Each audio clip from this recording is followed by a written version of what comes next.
Yo, yo. Where's your What's up, face? Mishiba? You're here? No, no. Do my makeup. Don't forget the Where hair. is the portal? Where's the portal? Hola, Yo, what's up? So, Gravit. semocha kanjani? Oh, yeah. I'm just waiting for the pod. Am I the only female here? Probably. Another one dropped out. That sucks.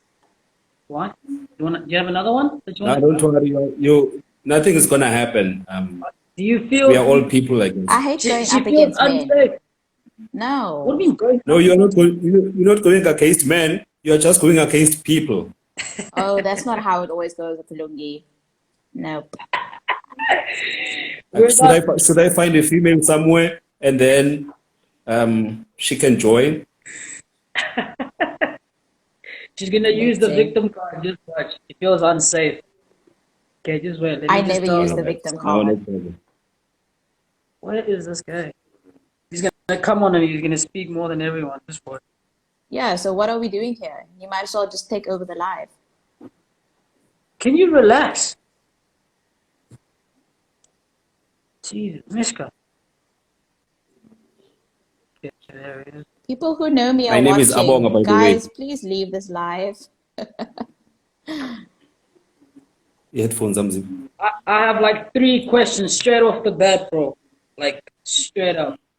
Can you ask them while we're waiting for him? Um, no, I'll ask it when he's here. Okay, No, like I, send it to me on like a private message so that I can think of my answer because I take long to think. I thought you didn't I thought you didn't think at all. Oh, really? Mo is on. Mo can help you perhaps. Who is that? Who is the other girl that was supposed to join?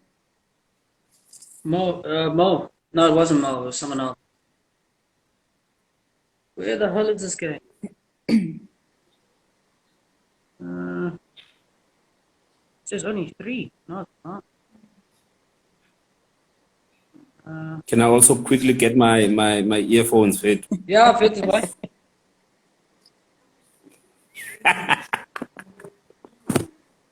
He wants to hear it straight in the ears and block it out from coming out the other side. Exactly, my guy. Yo, you naked. You just walk past there naked. I wanted to get him on because I think he's the only person that actually has a completely different viewpoint to this. But he told me that he's at an ANC rally and he's trying to get the troops sorted. I told him he can go F himself. Who else is there? OBU, and then Where's three other people. what's his name? What do you call him? DJ. Ooh, it's a good question. I don't know. Does DJ even use Insta? DJ is like still stuck in the past. Bro. Mo, stop laughing. Just join the chat. Yeah, the problem is if Mo joins, then Potso won't be able, Oh, and that's he's always fine. got but he's always got some fire, and I like it when you two kind of go at it, and then you lose your We've shit, never and gone at it though. you take off your bio, and you go, I'm tired of this. You I talk want to such see a that happen. rubbish, man. Oh, it's classic. Okay, swear. I've invited this guy. Give me a second.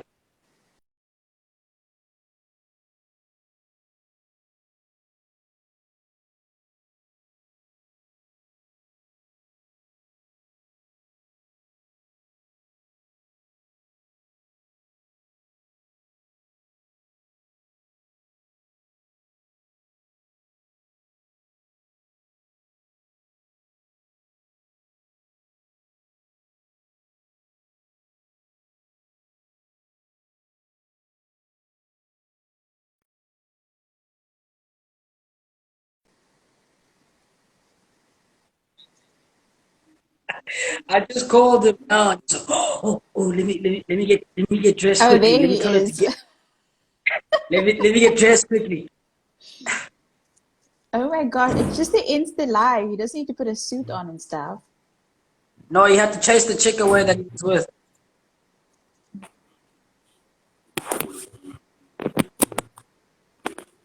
Yeah, there he is.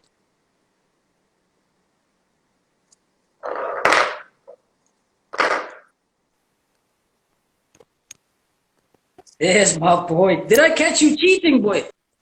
Eh? No, no, no, no, no. I was not sleeping. I was not sleeping. I was busy typing. No, no, no, no. No.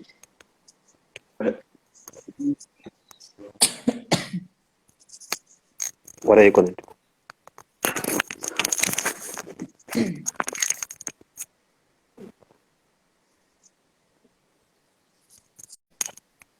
Someone talk to us. Cranford. Hello?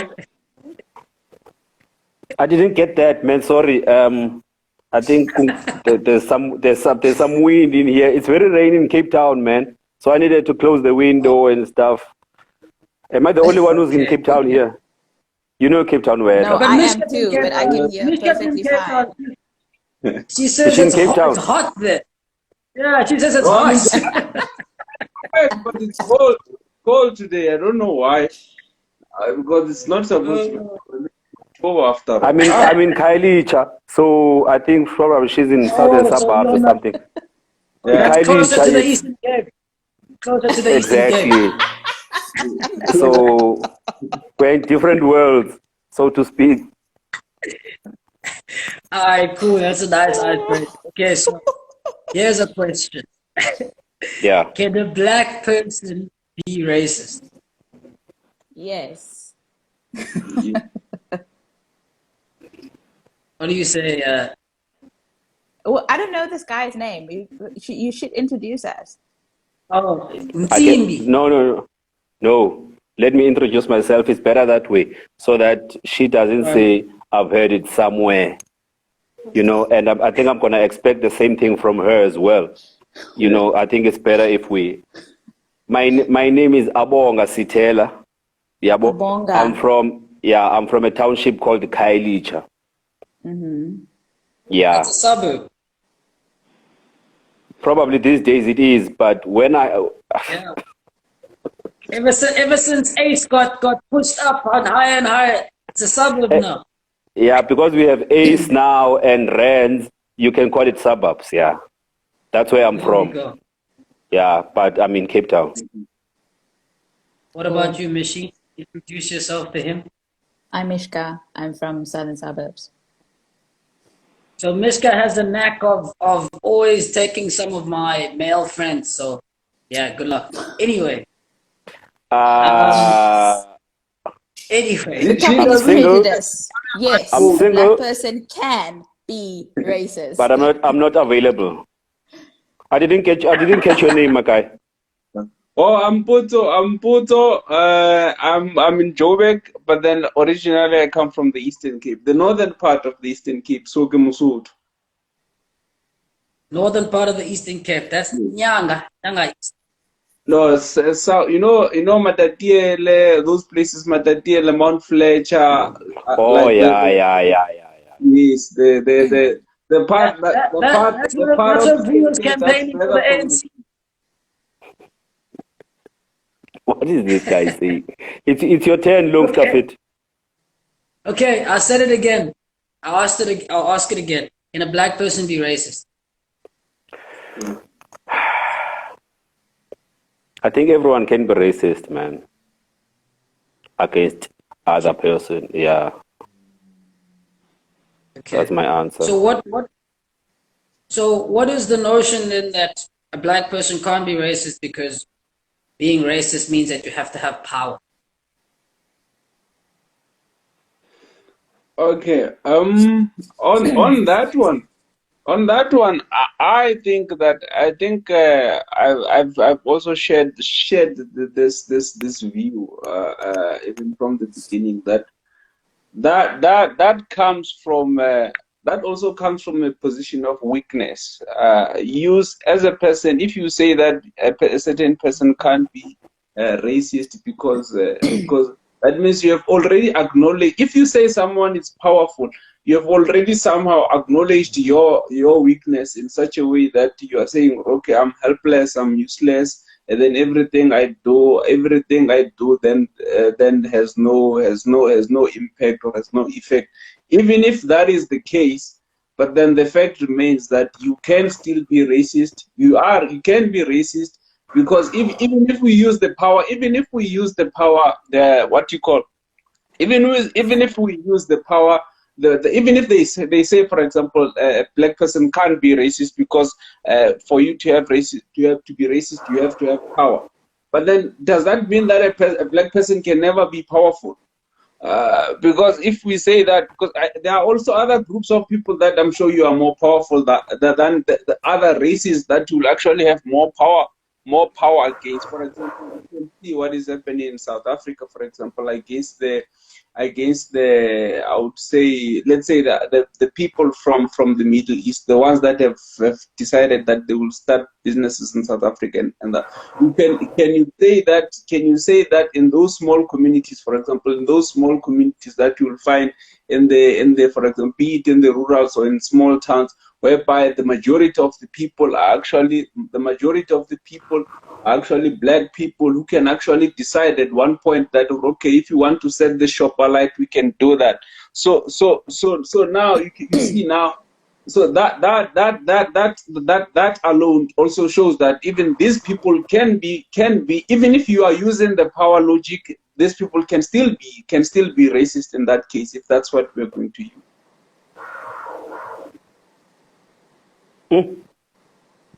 Pretty much summed it up. Nishka, what do you have to say? I don't know. I think there's kind of two ways it plays out in my head. The one is by saying that a black person cannot be racist, you kind of affirming the fact that they're inferior. Yeah. But then you could also look at it as, if a black person or person of color can never be racist, that's then giving them the power to do whatever they want because they can't be held accountable, which I don't think is right or fair. Yes.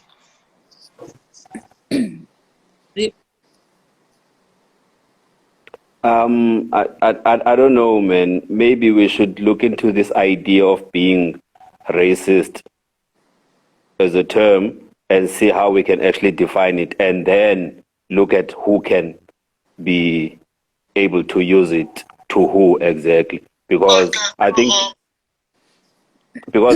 Umchita is right that if we associate this word with certain people, and then we say black people cannot use this word, which means then we're giving all the power to other people.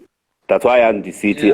Maybe let's try and define this word and see what it actually means to us, and then we can see how we fit it into the context. I'm not sure if I'm making sense.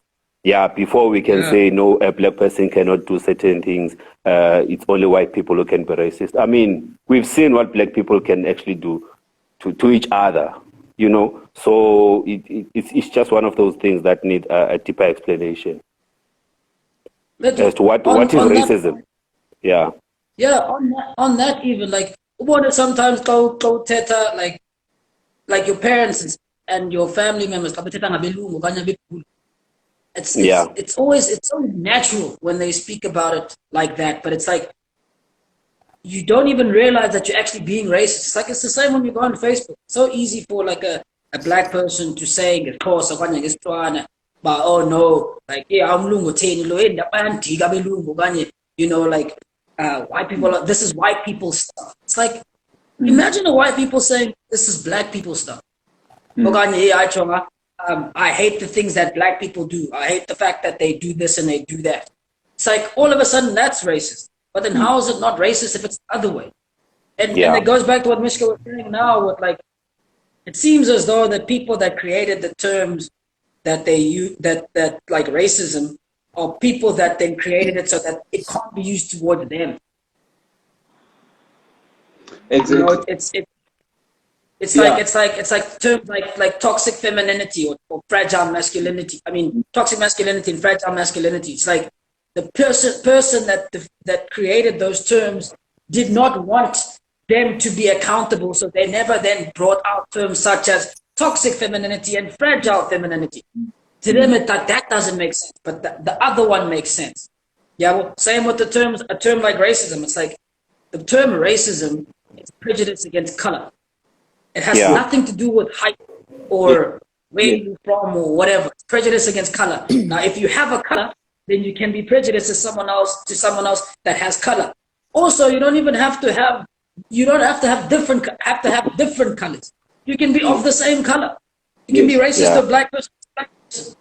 Yes. Yeah, well, so it seems as though all of these things that, like racism, that get brought up is brought up by someone or group of people that use it so that then they can make someone else the oppressors and make themselves the victims. And then when you try to bring it back, they say, "Oh no, but you have to have power." Or they bring up all sorts of stuff. No, you have to have been through apartheid or whatever the hell it is. And it's like, that doesn't work. You can't chop and change things as they see fit when it comes to you. But when you take it out, all of a sudden it's like, no, that's the definition. We agree on the definition. And then you say, okay, but then when we use the same definition against you, then all of a sudden you say, no, let's alter it a bit. Oh, look, I'm the one that can't be racist, but you can. So if I'm understanding you correct, are you saying this term actually came up with black people because they saw how other people were against them, and then they realized that, okay, white people are racist? I think what I was also trying to understand the same thing. So you're saying that this practice of racism wasn't labeled racism by a white man. It's when the black person realized this dynamic and they named it racism. Is that what you're asking, Abonga? Abonge? So, something like that. As you know, it's something that was created by us because we felt like, okay, this is what a powerful person can do to a black person. Probably that's why we don't want to associate it now with black people, because we will always say black people can't be racist. I'm just trying to understand if Luke is saying that. So what I'm saying is the term could have been created by anyone. Yeah. I'm saying that the definition of it chops and changes according to the people that don't want to be victimized. Yes. So the term racism is fine, right? But then when you ask a black person if they can be racist, then they'll say, "Oh no, I can't be racist because it has to do with power." Then the definition changes. Yeah. So the definition changes according to the person that does not want to be the oppressor. Yes, because you know what happens. If you can check on all of these terms, they come from the people. All these terms, they come from the people who are who I would say, like, they all come from the people who don't really feel that they can have the power to fight back. Because if, for example, you tell me that I'm this, I can call you the same thing back. If you say, for example, you come and then you slap me, and then I can slap you back. It does not have to. But then if you slap me and then I can't slap back, then I'm gonna start calling you an abuser or a bully or whatever. Because I can't fight back. And then that is where I have a problem with when Muslim black people call everyone racist, because it's like and then they say that other people can be racist, but then they can't be racist. It's like saying I'm a small puppy, feel sorry for me, and then I can't do anything, and then this is my life, this is me, I can only be abused, I cannot abuse. You see, what actually, instead of saying, you know what, I should actually increase my capability, my ability to actually abuse as well, but then be in control of that, so that when that happens, then I can fight back. You will never hear this. You never hear people who can fight back complaining about racism, or you will never hear people who can fight back complaining about bullying, be it anything. if the people who actually improve, who actually build that monster in them, so that monster, that bad guy that they can always pull out when shit happens. I mean, as I'm saying that I believe all people should actually have that ability to actually cultivate and then grow that little bad guy that you put in your pocket, and then you pull out when situation gets tough, so that you don't always have to complain, and then you don't always have to feel like you are being victimized, because you cannot continue feeling victimized if you actually have the ability to victimize as well. You see, Yeah. you look at, for example, what is happening between for example, I'll say America and North Korea. North Korea, we know that they are a small, very, very small country. I'm sure they are just like they are a fraction of what South Africa is. But then they are actually a country that has got their small guy that they can pull out. They've got nuclear weapons and everything. So you will never hear them complaining about this. Instead, when Donald Trump says shit about them, they say shit about him back, and then it ends there. And then from there it becomes, and then no one does anything. But then for countries that for Africans, it's sad because I'm African, and then this is part of me, is that they've actually embraced everyone feeling sorry for them, and then we have actually created an economy based on everyone feeling sorry for us. That's why you see, if you check all over Africa, most countries actually dependent on what? Dependent on foreign aid, that dependent on packages, that dependent, the houses have to build for themselves. If you go to every protest, you can go to every protest that you see in South Africa. It's all people are complaining, hey, you did not give me a house, and then now you gave me a house, but then you did not give me water.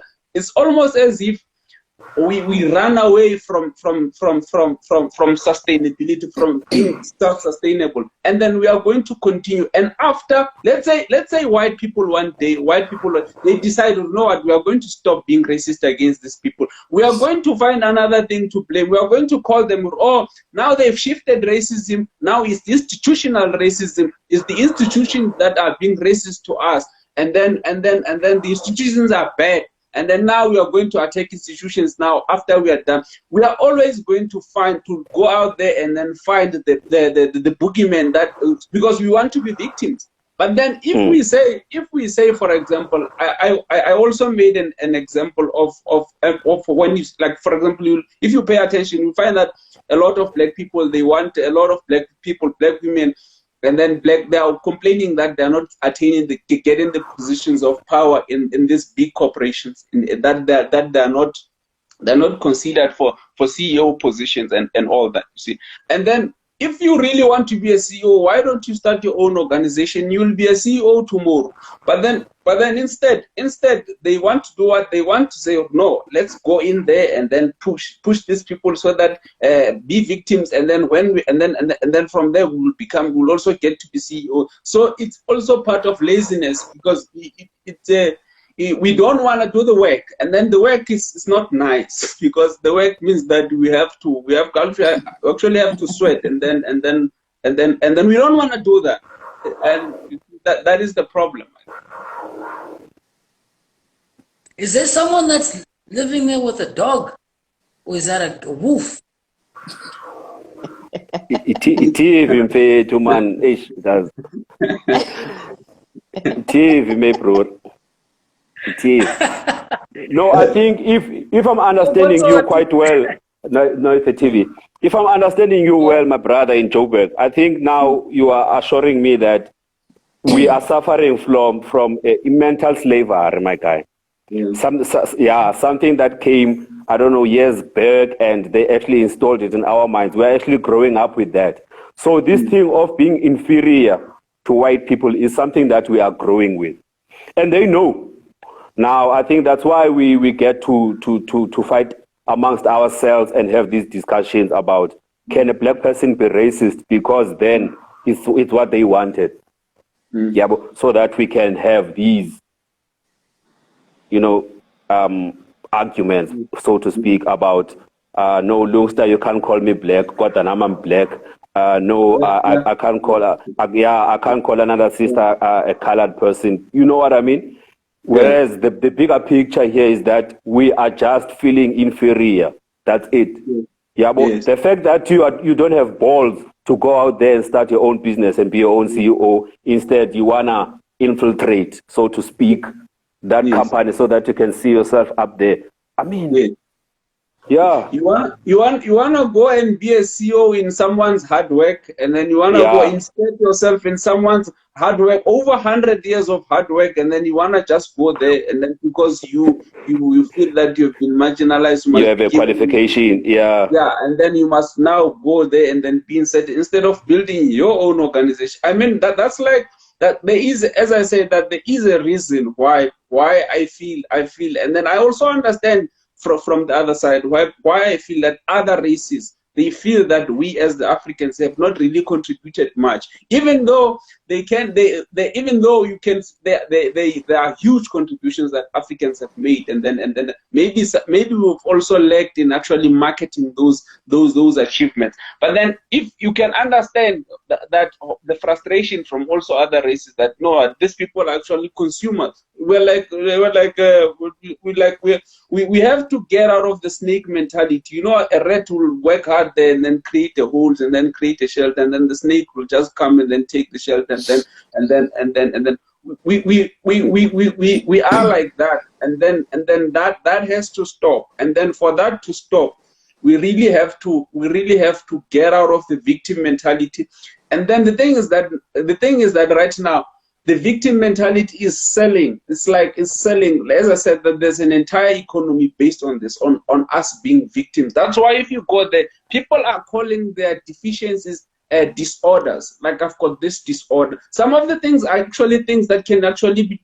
You find people say that going around there, not to be disrespectful or to be condescending to people who are going through mental illness and all that, or mental. But then you get people that will complain and then say that they've got this depression and all that. And then you check the person. You check, for example, the diary of the person's diary. You find that this person is completely disorganized. He doesn't know what he's gonna do today. He doesn't even a simple preparation. You know that you can actually reduce your stress by 50% by a simple preparation. Taking your Sunday, okay, and Sunday, this is what I'm gonna do tomorrow on Monday. This is what I'm gonna do. This is how I'm gonna do. You clean your room, and then you clean your room, eat healthy food, go to job. Those are the simple things that can actually minus the stress, like erase it, like reduce the stress by about 50%. But then we don't want to do that. We want to go to the doctor, and then the doctor is going to give us some pills there to numb us, and then the following day we wake up, or we go to get a savannah, and then the following day we wake up, and then it's the same thing again. So that's also one of the things that a lot of people. I've never seen so many. Every day you can go to Google now. I'm sure there's a new disorder, or there's a YouTube. There's a new disorder. What disorder? What disorder? There's a disorder for everything. The things that you can actually actively change yourself by actually putting the work. We call them disorders. And then once we call them disorders, there's going to be a clinical diagnosis for it. And then even though the guys on the other side, they see, oh, this is good business on the other side. And then from there, they will give you pills, and then you show you pills, then you go and then you eat the pills, you feel numb. And then at the end of the day, your room is still a mess and everything. And then you feel the same thing. Then it's just a cycle that we actually have to stop. We cannot be this weak. What do you want to say there, Mishi? I don't know where to start. I think actually before like these conversations happen, there's a lot of talk about generational trauma, and I think that's where we have to now step in and step up, basically, because that's basically what Potso is talking about, is that you have internalized this victim mentality because of your mom and your grandmother and the woman before that and before that, or the guys, and it's just been passed down, and you just accept it and accept this is the way, that's all that's been modeled for you. And so you think that's the way of being. And that's why we're stuck in this problem. And so, there's things like DE and triple B, double E, but that can only work if the people that it's aimed at has gotten out of that victim mentality and they don't want to be just served and given things. And then they want to create, Then they can take that opportunity and right the wrongs from the past. But still, you still have to then go out and be your own CEO and then take that opportunity that DE is going to give you. It's not about going in to, like you said, a company that's been standing for 100 years old. You demand to be the CEO because you're a different color to the current CEO. And then you mess the thing up in like the first day that you're there because you have no idea what you're doing. It's like, it doesn't make sense. I think it's the comfortability of where we are and the idea of not knowing what's going to happen if you step up and do something different because you've been in this bubble for like, I don't know, for as ever you know what I mean? So if you start thinking out of the box, that's uncomfortable. You don't know the results of that. I just feel like what's stopping you from doing the same thing that Jan van Riebeeck did? Yeah. What's stopping you from having the same balls that Jan van Riebeeck had? Exactly.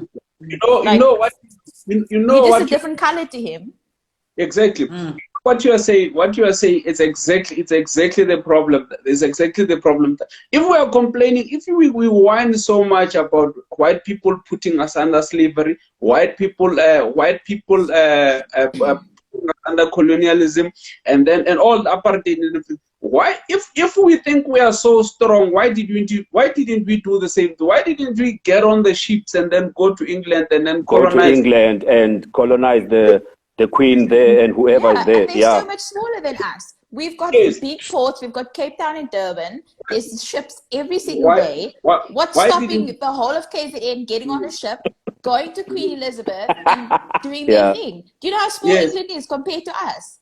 Yes. So the sadness there. I think there's also the sadness there is that also if you, for example, I'm gonna try to use geography to explain this or maybe to explain how we got to this point. I could be wrong and then I also stand to be corrected. But then if you can check, for example, Europe, the entire Europe is a very small continent. And then, as it's a small continent, it also has got a bad weather. It also has got a bad weather. I mean, in terms of if you compare it to for example, to Africa, for example, you find that it just got actually actually a small. So these people, before they came here, they already had over 500 years of actual over 500 to 1,000 years of actually working with small land and then fighting for small land. So by the time they came here, they already had a complete monopoly over violence. They knew how to use violence, how to use violence, how to get. Because, for example, if you can look at a country like Germany, for example, it's a Germany in terms of the square meterage. Germany is like it's equal to the northern Cape province. That's one of the 9 provinces that we have in South Africa in terms of size. But then if you can check you find that, for example, Italy it's highly mountainous. A lot of the Italian terrain is highly mountainous. So now you can check and find that these people, they actually had a very, very small arable land, and then they actually had to fight for that. So for them violence had to be something that they know how to use, they know how to control, and then they also improve on it so that they can be able to protect small lands that they had. And then they managed to build ships, and then they came to Africa. They found that in Africa you can actually have there's plenty of land, there's plenty of fruits, there's plenty of everything. These people don't even need weapons because they don't really have to there is the economy of Africa, that was in such a way that you can actually, if there's no food here, you can actually just migrate maybe a few other kilometers, then you'll find food there. It's guaranteed. So that's also the abundance of Africa. We actually, if you were to compare Africa if we actually to make an analogy, you can actually make an Africa. But again, how do you make this? You can actually compare Africa to a mother who has to a rich mother, to a child to a rich mother. If let's say your mother is so rich that you don't even have to work, you don't even have to fight for everything, you don't have to, everything is just right there at your disposal. You are hungry, you want meat, you just have to run a few, you're gonna meet a fat springbok, and then you kill it, then it becomes food. So that's what has been happening. And then in Europe is different. And then a child that is raised by a rich mother who's caring and everything is gonna be different from a child that was raised in a place whereby he actually had violence had to be an order of the day. So if you look at it, so there are things that the people, there's What's some going on? Yeah. So there are things that you can see that white people had advantage of in terms of and also they also had to learn to cultivate. For example, if you can check at how they live, you'll find that it was very uncommon for a child of a commoner to actually mate with the child of someone who's at the noble class. So it was something that's why there's actually books about it. It's because it was the romantic novels about it, because it was something that was not usual. And then if you build a society whereby you know how to cultivate and breed the best of the best, and make sure that the best of the best in society breed more, and then they also interact alone, then you can be able to do that. But then if you come to Africa, you'll find that in Africa, everyone, even currently, is allowed to sleep with everyone. You don't get surprised when you find the child of a minister, the child of a noble politician, for example, sleeping with the bum from the streets. It's not something that we know that it happens. But then you get to white people or other races, they will tell you that no, you cannot, even if you are in love, you cannot go with that one, because you're going to destroy our lineage. You're going to bring someone who's actually going to affect our ethnic image. So we have not really paid attention in that. And then if you look at, for example, if you look at any successful groups, it could be Muslims, they actually have an order, they have strict laws, they've got order, and then they've got a way of enforcing those laws. And then that is why they are always superior. And then we on the other side think that we can just do anything with the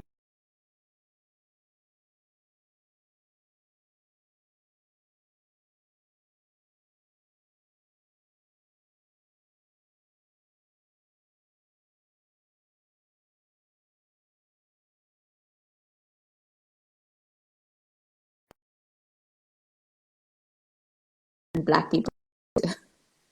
no, White no, people, working it's hard, in the mentality. way that they were nurtured, that Yes. they know how and when to go after they want. Because they've always had to basically fight for it, because they were always fighting for resources. Whereas Black people just been internalized that Africa is as free for all. I'm just going to move to the next spot. If my pasture is done and it's brown now, I'm going to move to the green spot, and no one's going to bother me. Exactly. That's exactly. Now that's not the case, and we don't know how to then adopt this European way of being. No, we can adopt the European way of being, because right now the world has been globalized now in such a way that the competition has risen. Ever since the white people came here, we had to compete for land. A lot of Black people like to say that the land was stolen. The land was not stolen. That person worked hard to come here. Do you think it's easy to crossing the Indian Ocean or the Atlantic Ocean to come here with a ship, and then with just a handful of men, and then put the entire groups of species under Bella, if you actually had to look and then compare, you actually see that these people, if you actually, these people, they deserve the land that they got. They worked hard, they risked their lives. And then if you want the land back, you have to risk your life too. What makes you think that the land is just going to be handed over? You cannot steal land. I mean, you can steal coin. You cannot steal land. I mean, who's going to give you that? That's why I support people who say, okay, we are going to go grab land. Get guns if you have to. Go grab land. That's how you get land. You don't get land by just sitting there and then calling the EFF and then saying, okay. No. You have to fight for land. And then just because you are here, who said this is your land? Because just because you are born here does not mean someone can come and say, you know what, I've got bigger muscles than you and I've got bigger guns, fuck off, and then I'm gonna take this now. If you don't have the bigger guns and the bigger muscles, you have to leave. That is how nature is. That is how all other animals are doing it. I don't know why we think that we are different. so it's. You guys still hear me? Yeah. Okay. Okay, carry on. Yeah, we are too comfortable, man. We don't want to take risks because we are afraid of the unknown. The guy is right. Those guys decided to take a ship for 3 months to 6 months. They didn't know where they were going to, but they had an idea. Yeah, some died, but they knew that we are actually going to Africa. We're going to see what's going on there, and then we're going to do what we want to do. Exactly. Getting out of your comfort zone. We are too relaxed. I'm not gonna be saying black people are lazy, white people are hardworking, but I mean they are able to take risks. We are comfortable with where we are. You know, that's why we are sitting on these couches and engaging in these conversations. Yeah, we are comfortable. We should just get out of our comfort zone, start a business next door, and then know that by tomorrow you're gonna be your own CEO. Yes, and then there's also this thing of for example, if you there's also this issue of I think we have to, as black people, we have to understand that our weaknesses are not there just because we are destined to be a weaker race.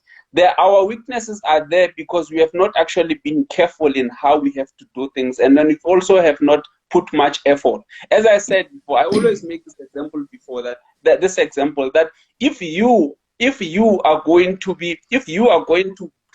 for example, you take a dog, a nice big dog, nice breed, and then you mix it with a stray dog, and then with a stray dog that you can't even name what breed is, you cannot expect to have the offspring that of good quality.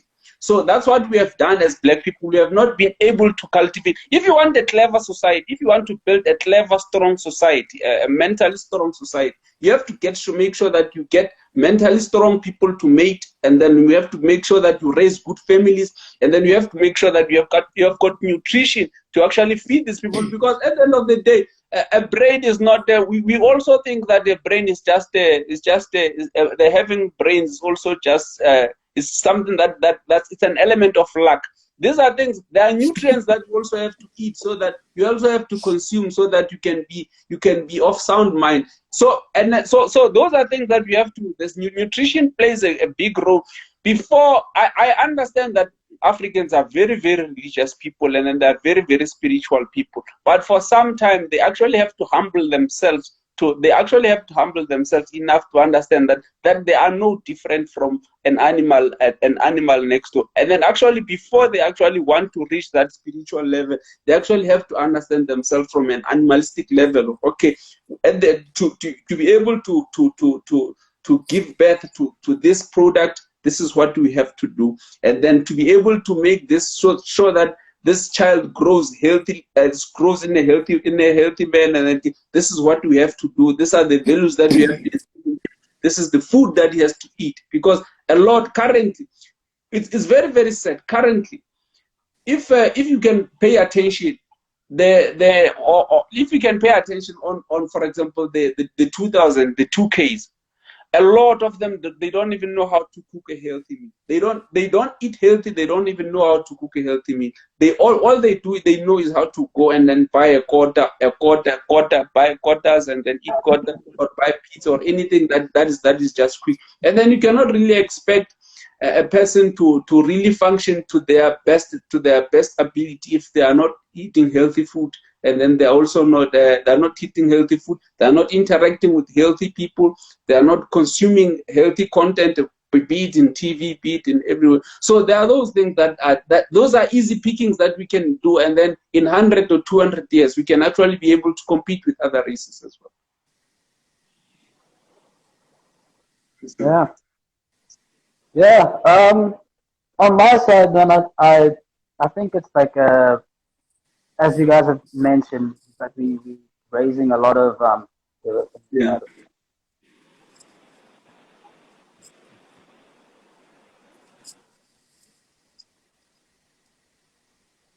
Yes. coming back now. I think if load shedding, check I don't have the app. the schedule. I don't know Oh, what it is. Or maybe they just stole the power line. Oh, no. What? What's up? Was that a cricket? Well, They still have power lines with. all right about the cables there, that they may have taken the copper cable. Hey, anything is possible in Cape Town, my guy. And then all of a sudden you come back with your hand underneath the blanket. What's going on up with It's very cold in Cape Town, my guy. Hey, I had to fetch a blanket. I mean, it's freezing here.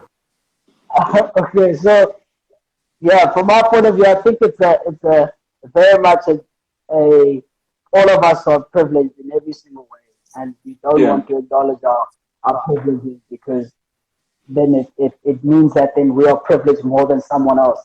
So when we don't acknowledge it, then we can always say that person has more, I want that.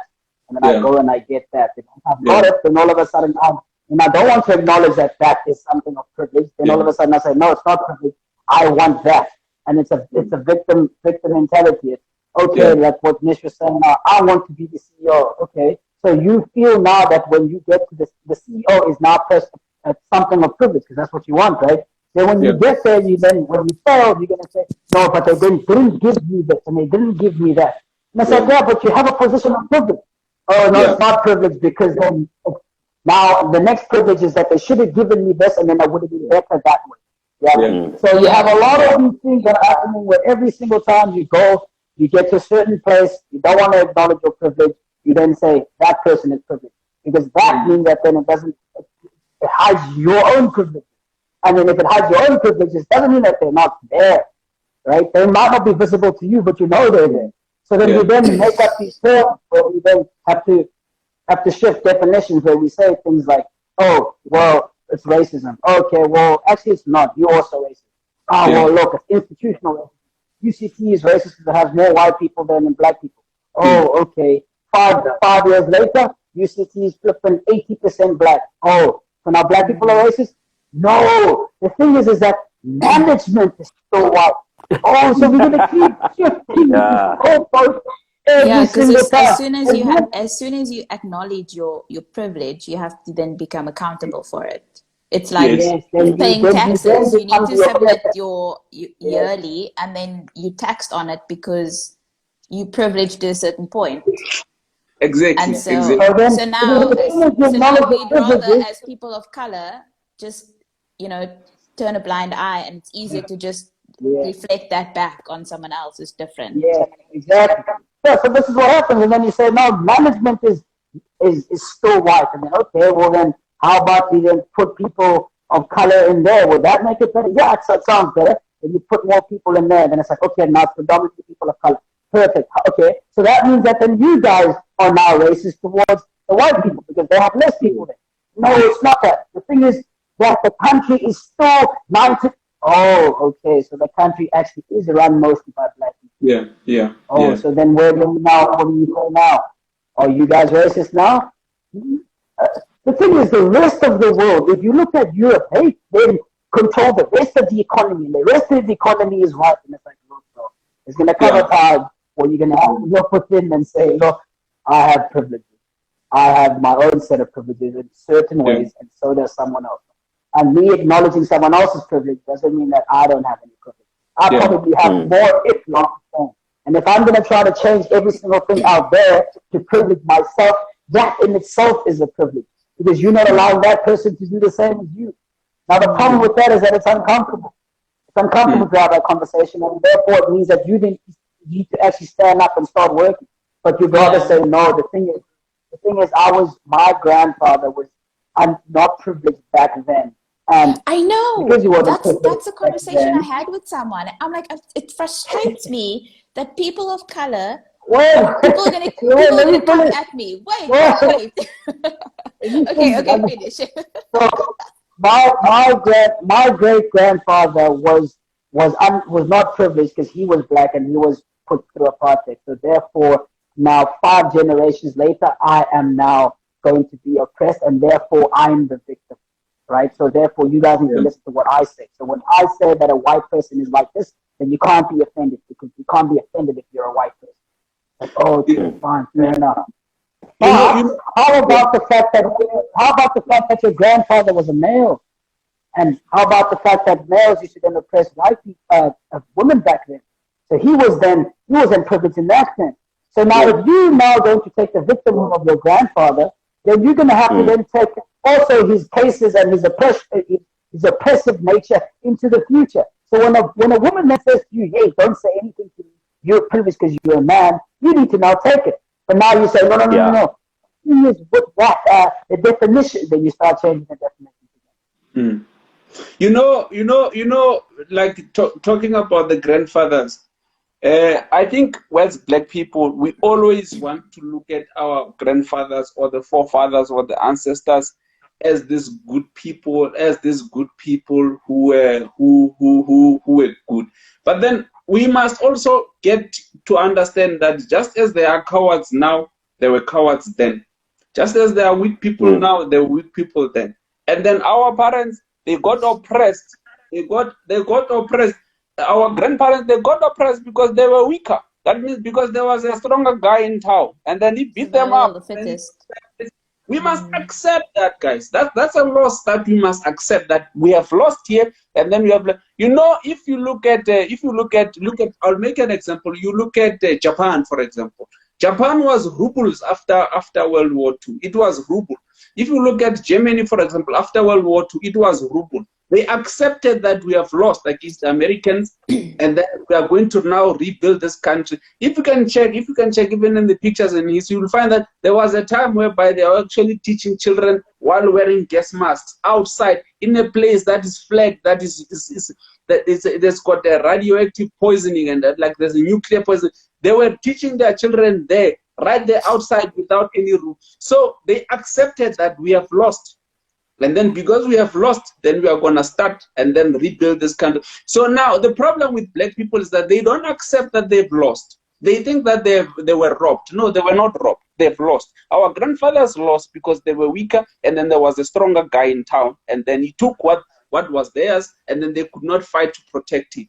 And then we are also going to do the same if we actually don't accept the fact that we're actually weaker now, and then we have to strengthen ourselves. We have to we have to educate ourselves. We have to build stronger communities. We have to build stronger nuclear families. We have to build stronger extended families. So those are the things that we actually have to do, and then that's hard work, because you don't get that by sleeping, by lying down, or having babies all over the place, or neglecting the babies, or anything, or any of that.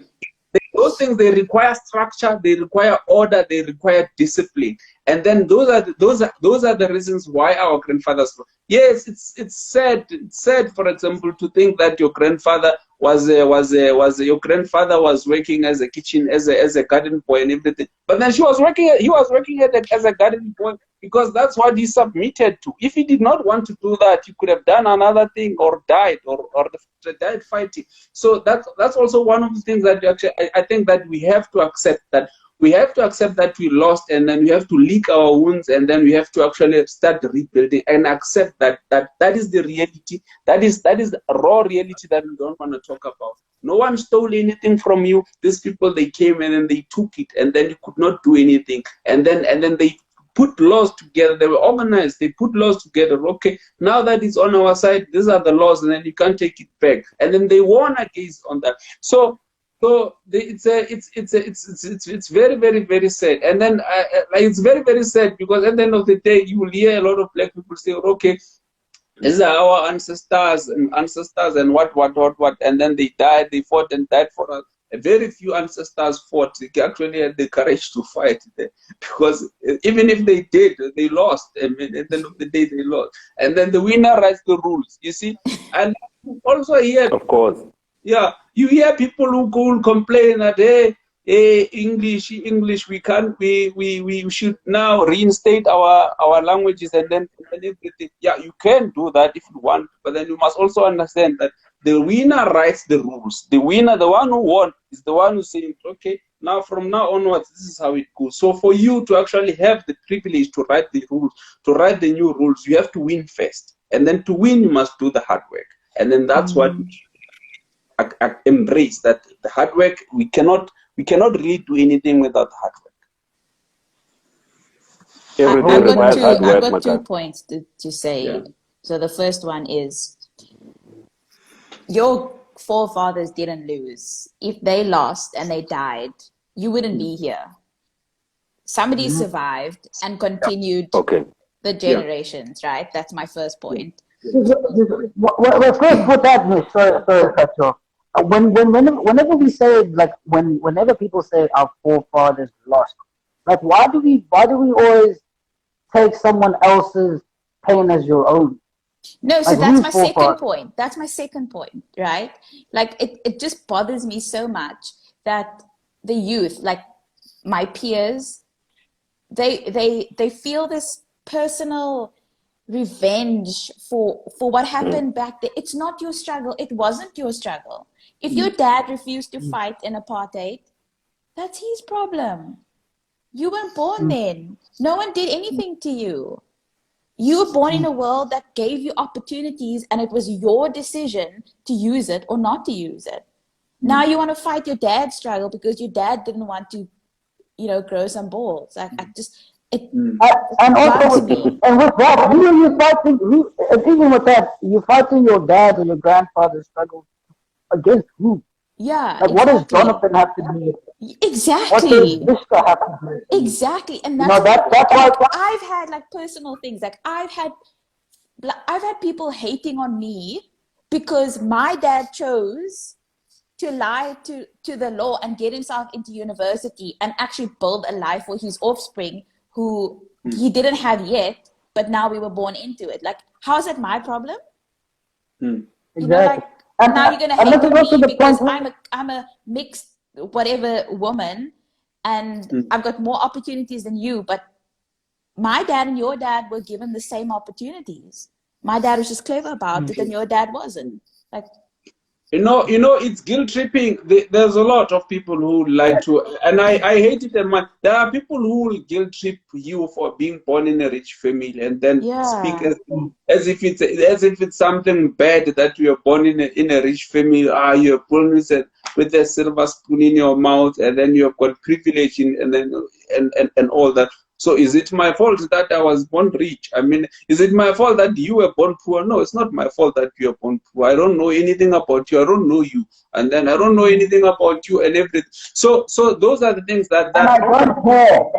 Yes. Yeah. I shouldn't be forced to care. Yes. If I want to care, it should always be my choice. Yes. So don't force me to care. Don't tell me that I should now care about your struggle. I don't tell you to care about my wealth. But don't Yes. care about it. If you want to, you can. It's your choice. Yes.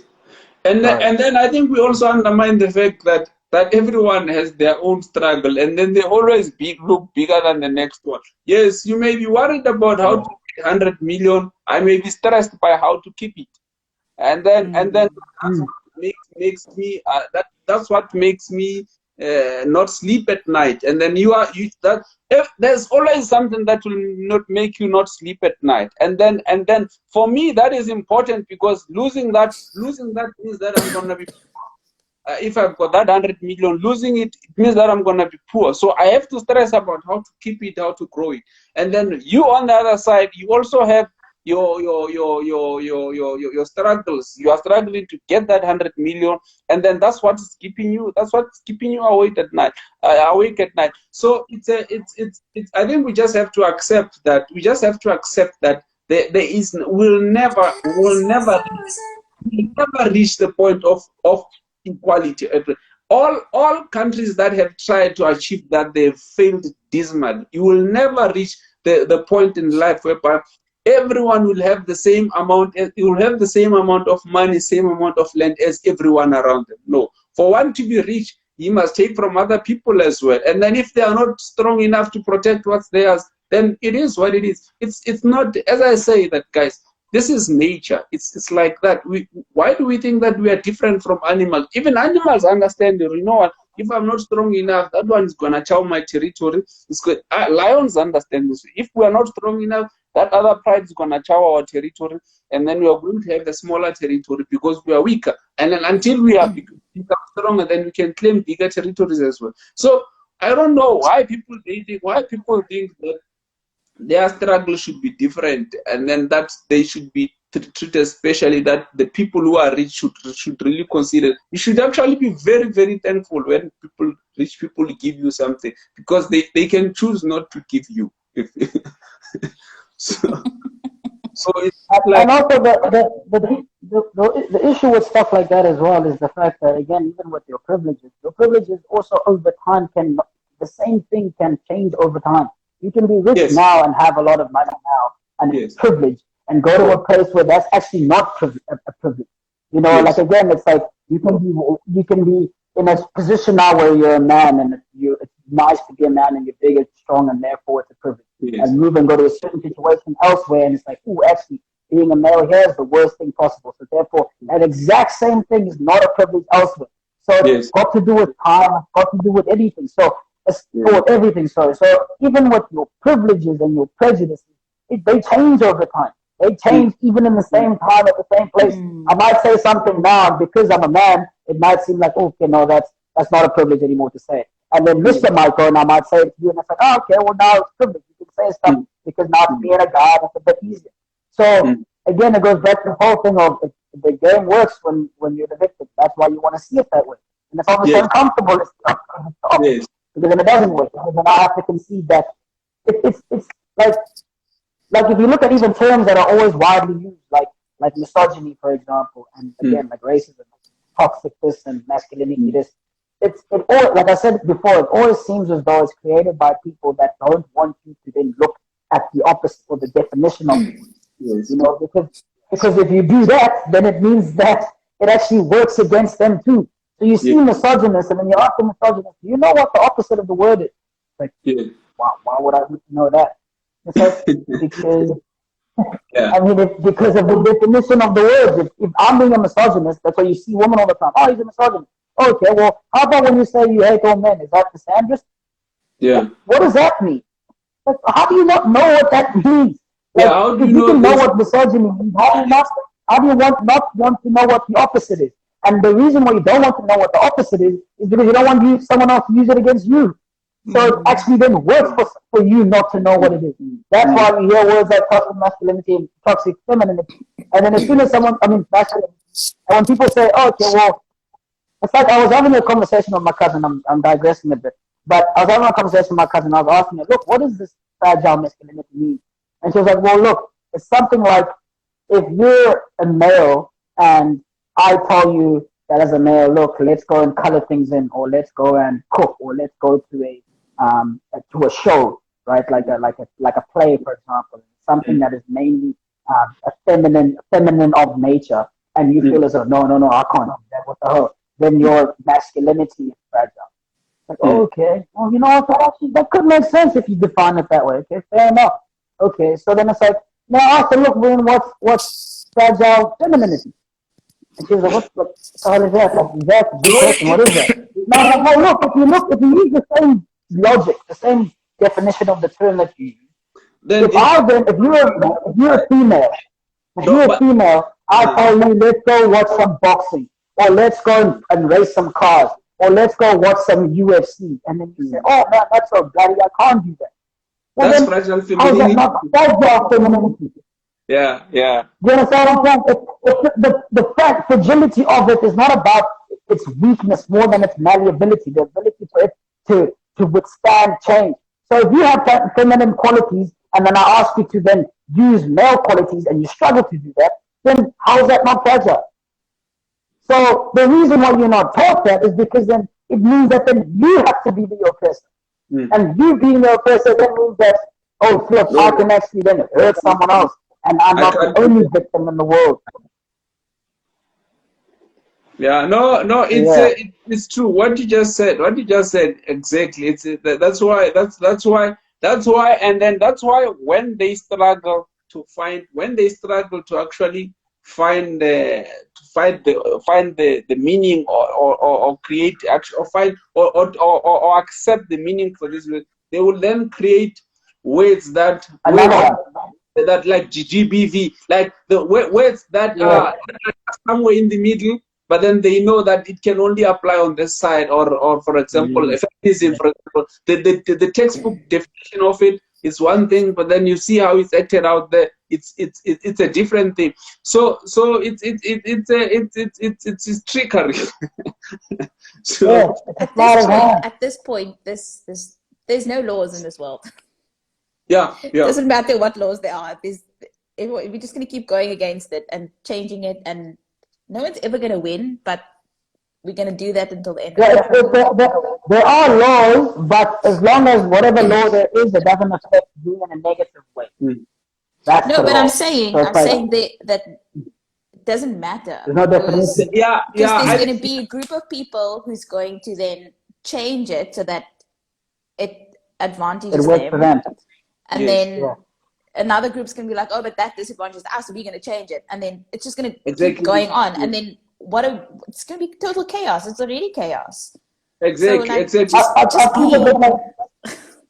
I think of it like I was trying to imagine, even when you're trying to be, let's say you were a guy and you fought back, let's say in apartheid or whatever, the slavery in America, and all of a sudden you have this like fight and you say, look, we're going to fight for Black people, and we're going to try to make sure that people of color are represented. And then you go up the ranks and you do it amicably, like you're really actually working to get to where you need to get to. Let's say you're the president to make change. Then you go and you say, flip, okay, now I'm going to go and try to uprise people, right? So I'm going to give them what they want, right? Every single time you give them what they want something else. They want something else. They want something else. And now you have to privilege them over everyone else.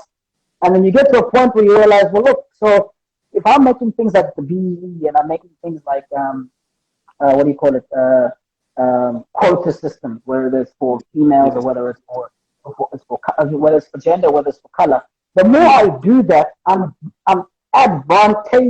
making sure that these people are more advantageous or privileged than other people, right?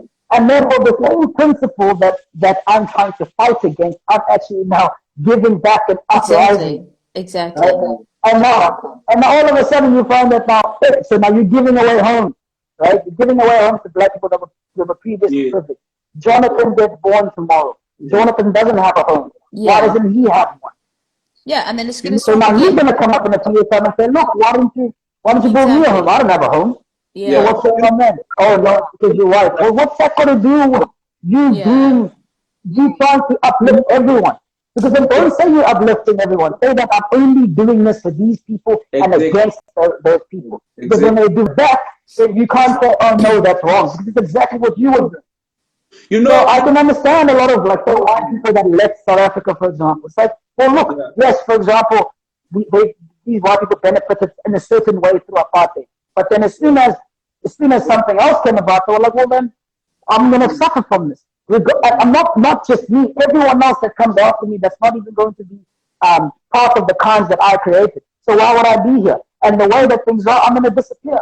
That's why people like Mandela and Mahatma Gandhi are so unique, because they just said, look, we can go around, we can make ranks about who's more oppressed and who's more of a victim. It's white people today. Tomorrow, black people today. Tomorrow it's females. The next day it's trans people. The next day it's Mexicans. It's like everyone is oppressed, and you can always, but in the same breath, you are also an oppressor. And as soon as you can see that, then you'll be able to say, "Ooh, actually, let me be careful whenever I told someone else, look, you're oppressing me," because they're going to turn around and say the same thing to me, and then it'll be true, and they'll kill me for it. Yeah, adding on what also Mishka said about there will be no laws. There will be no laws in such a way that for laws to be there has to be a standard. And then right now, the word standard is almost as if it's an insult. Because if you can check, there is nothing that you can literally say without offending anyone. If I can say that I'm a vegetarian, for example, if like there's a meme that has been going around of a guy who wants to take a picture of about 5 guys, and then he says, like, say cheese, and then there's a vegan there that say, no, you can't say cheese, that's offensive. That offends me. And then he says, okay, let's say smile then, and then the other one says, no, you cannot say smile because you are enforcing your emotions, you are dictating what other people should see. And then you are so there's really nothing that you can say without actually offending. You cannot say that, no, I want to eat steak, because you are going to offend the people that don't eat steak, and then they might also gang up and then start a community and then want to cancel you for saying that you want to eat steak. You cannot. There's really nothing. You cannot proudly say that. You cannot say that, okay, I'm a straight man, because that means you like women. And then if you like women, what about the gay people? Does that mean that you hate the gay people? So at the end of the day, then laws start being this fluid thing. Exactly. Thing that you cannot actually hold or try to have. And then they're also enforcing that even in schools right now. You cannot, for example, say ladies and gentlemen, because you are offending those that don't feel that who don't identify as that. And then, so now at the end of the day, it's gonna be you are going to have to say sorry before everything. You are going to have to say, I apologize if I offend anyone. You're going to have a disclaimer. You have to put a disclaimer before every statement. I mean, why are we even going there?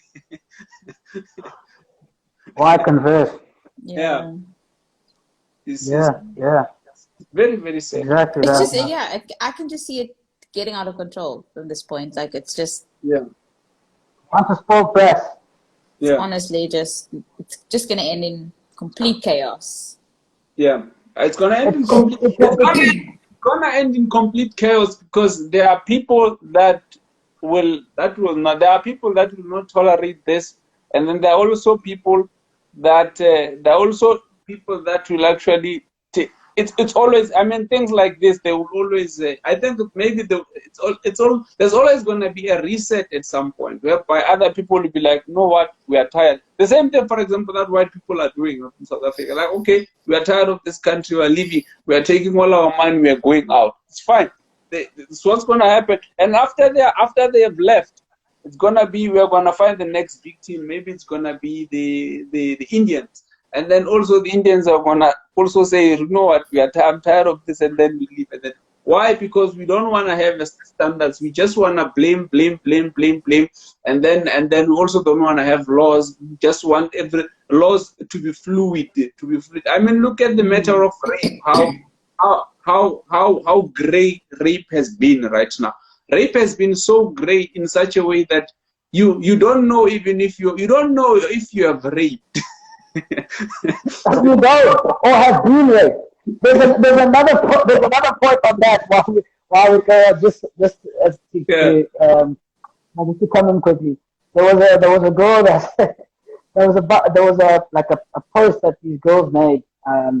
It was an account on Facebook Yeah. about like I think there was something happened in Rhodes, right? Something happened in Rhodes or something. A guy got Yeah. jailed or something. Anyway, so Yeah. everyone was going on about, oh my gosh, I didn't know that, if you're drunk, then that means that you can't consent, and therefore you have then most probably been raped. So that Yes. means that I have been raped so many times, and it's been tragic, and Yes. I've gone to Now ACE and I've I've gone got to all this. trauma. Now I've got Yes, trauma from this because I yes, had shot while I was drunk and I was raped. I'm a yes. victim. Yeah. I'm a victim of the rape, right? And it's like, yeah, so Yeah. fuck that, yeah, that all sounds like it's terrible, and I'm like, okay, Yeah.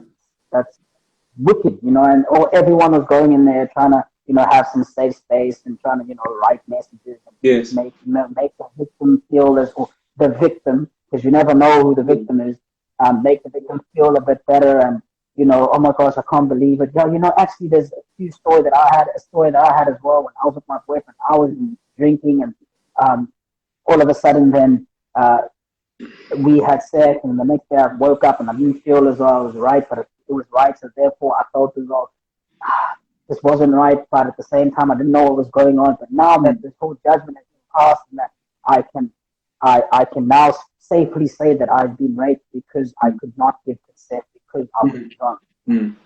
I was like, oh, okay, cool. And I remember I asked one of the girls there, I wrote it as a comment. I was like, yeah, like this absolutely terrible. Like if it's happened, absolutely terrible, and you should by the law, you should go and report these people and try to make sure that they're not going to do it again, right?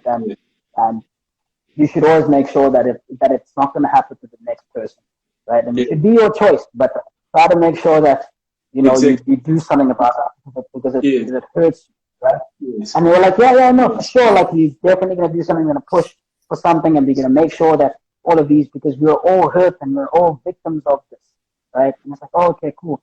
Also, just make sure that these people that you've had sex with from these nights out and groove and these house parties and stuff weren't drunk themselves. Mm. Because if they were, then you're also going to go to jail because you also were raped. Yes, because you are right there. Because I once wrote a post on Facebook whereby I was also saying, I was also, in fact, I was questioning, probing this thing of consent and also I was asking if a person can be. I was asking if a person can be culpably can have some, can be blamed for rape. And then well, I got different responses, because here's what happens. Let's say, for example, Puzo gets raped, and then after Puzo gets raped, he keeps quiet about the rape, and then the rapist continues to rape other 20 people, and then maybe, let's say, the rapist also has HIV, and then he's spreading this disease, and then Puzo is quiet because Puzo is traumatized. And then the rapist continues. And then when Puzo decides to go and then report the rape, then we also discover that these people, there's also 20 other people that have been raped by the same person that raped Puzo. And then so I was asking, can Puzo take some blame for not reporting this? And then they said, no, you can't take this because rape is a complicated and it's a sensitive matter, and then sometimes people are not comfortable going there. But I'm like, okay, but then, okay, would we say the same about when would we say the same when a fire, let's say my house is burning here, and then let's say I live in a shack, maybe in a shack community, and then my shack is burning here, and instead of telling other people that, hey, my shack is burning here at night, then I decided, you know what, I'm going to get out and then keep quiet, while the fire still spreads all over the place and then everything. And then they say, no, it's not the same thing because rape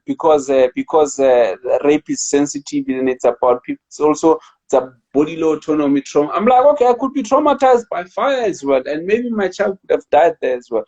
And then that could have, and then so you find that at every point the posts will keep on shifting, and then even to the issue of HIV. they'll alter the way that they're thinking, or they'll alter their definitions to make sure that the bigger picture makes me the victim and that's the oppressor. And if you find that then I'm an oppressor somewhere, I have to alter the game again. So it's exactly the same with what you're saying now with this whole, okay, well, if you've been raped and you're drunk and someone else is drunk and you guys have sex, you both rape each other. You should both be in jail. It's like, oh, no, doesn't work. Okay, I need to change it again. No, I can't be the victim. So this law now, oh, no, I don't like this law anymore. Yes, because as simple as in the other things is as simple. I'm sleepy, and then while I'm sleeping, then my girlfriend decides in the morning that, you know what, I'm gonna surprise this guy, wake this guy with some fellowship. I'm gonna fillet this guy in the body, and then that means she's a rapist because I didn't say yes, I didn't consent, I was asleep, and then she decided that she's gonna do this. So is that does she now deserve to go to jail? Does she now deserve? And then they will say that for example say that if a woman is interested, for it not to be rape, a woman has to be enthusiastic about saying yes. It has to be an enthusiastic yes. So now, can we say that rape is the opposite? Can we say that rape is an rape is a harsh no? And then no, they don't want you to go there because now that means that now it takes away the responsibility. It takes away the responsibility for them to say no, because they, you see. So and also I think everyone wants everything to be gray, to be gray, so that they can actually you understand. It's actually it's all an attempt. Yeah, it works out better if everything is not defined properly. Because then it means that then whenever it's defined, whenever there comes a time whereby I'm the one that has to now be the brunt of the definition, I can always alter. Yes. So whenever, that's what I had a conversation with Nsima now a few days ago as well about the fact that it's like, okay, so if something has happened to you and you're the victim of whatever it is, you're the victim of racism, you're the victim of gender-based violence, whatever the hell it is, you're the victim of something, right? We can then say that the person that's oppressing you, you're going to absolutely annihilate them. It's like, yeah, of course, let's go there and annihilate that person. Okay, let's say, it's what you were saying earlier. Okay, well, let's say that someone raped your daughter. Oh, yeah, make sure we have to go kill that person. Okay, okay. So that means that that's the oppressor. Yes, for sure, he's the oppressor. Okay. And then there's going to come a knock at your door one day with all these definitions that you're making. There's going to come a knock at your door one day. One of the victims is going to come through there and say, look, I'm a guy, and I went out and I had a drink. And then after I had a drink, my girl, your daughter, then tried to then have sex with me. And we had sex. But I didn't consent, right? So therefore she raped me. So can I please come through here and arrest her? And then what's going to happen? Oh, no, the thing is, my daughter can't do that. I know who she is. I know how my daughter is not this type of thing. And all of a sudden, when it comes to your door and it comes knocking, then those definitions all of a sudden have to be altered. They have to be changed. Same with what I was saying now with racism. It's like, yeah, okay, it makes sense to say why people are racist. Why people are racist? Because black people have never been racist in the beginning. Whatever. Now all of a sudden you've been saying white people are racist so many times that then white people are proud of it. And they're saying, actually, you know, the one time when you called me a word that I didn't like, or you referred to your friends of yours about me being white, I didn't like that. And I actually took it as racist. So now you're racist too. That's when you say, no. But racism requires power. Okay. You have to alter it when it comes on. So you basically you make the definition as you go, because if you define it now, it becomes a problem for you in the future, because you also capable of doing it. Yes, you know, I agree with you there. And then do you know why? I think I also believe that is where, because whenever there's gray areas, whenever there's gray areas across the society, be it in law and everything, that actually signifies a lack of leadership. and also that's also, and then that is where now. That is when now religion fills that gap, because that is the religion that's the gap that's a market, that's a gap in the market that religion will always capitalize on. Because with religion, you know that the Bible is there, it's written like that, the Quran is there, and then it's written like that, the rules are clear, this is what it is, this is what it is, this is what it is. And then after, when people are tired of these gray areas, they will always opt for what. They will always opt for that. They will also always reset to that, because at the end of the day, people need clarity. You need clarity yourself. You want the laws that you know. Okay, this is where the line is, and then if I skip this, and then, so now that is where religion enters into the market. That's where actually religion captures. And then, but then now. The sad part about, for example, about Christianity, you'll find that even Christianity itself, they are trying to do the same thing. Even with the Bible, they are trying to use the same lawlessness that is happening in the society. They also want to, and then they've actually hacked it in such a way that even if you can actually, there are laws, there are laws or commandments that Christians no longer even want to look at. For example, they no longer even want to act. Put that one aside. So now, sort of like they are cafeteria Christians. They pick and choose the verses that they want to apply. This thing is so sick that it's even getting there. It's even getting there. Like that madness is going there. Like currently, I cannot think of any religion that is as gray as Christianity. It's very, very, very gray. Not that the Bible itself, just that the people, the leadership that is there, they've made it so great such that everyone can be everyone. They want everyone to win. But then the fact of the matter is that for if there's right and wrong, everyone cannot win. Then people can be corrected. They have to be corrected. So now the right and wrong has to be no, it's not wrong, it's not right, it's somewhere there. And then it's very, very sad that is happening, and then it's very, very sad that is happening. And also the leaders, the people who are supposed to be actually giving direction in this, they also are perpetrating this, because they are also benefiting. I mean, they're also benefiting from this, because I mean, if you were to say, okay, here are the rules, this is what you should do, this is what you should not do. I mean, I doubt you will have 20 people in that church currently, because a lot of it's prosperity Christianity. They go there so that they can be told that all is good. They can be all millionaires, and then they can all have everything that they desire if they pray. And then they not really much emphasis on hard work. It's fine as long as they pay their share. As long as they pay their church taxes, and then everything will be fine. No emphasis on hard work. Everyone is told that they can win, and then so it's very, very sad. And then it's very sad if it's actually spilling into religion, you see. So because at the end of the day, as much as I actually get a little bit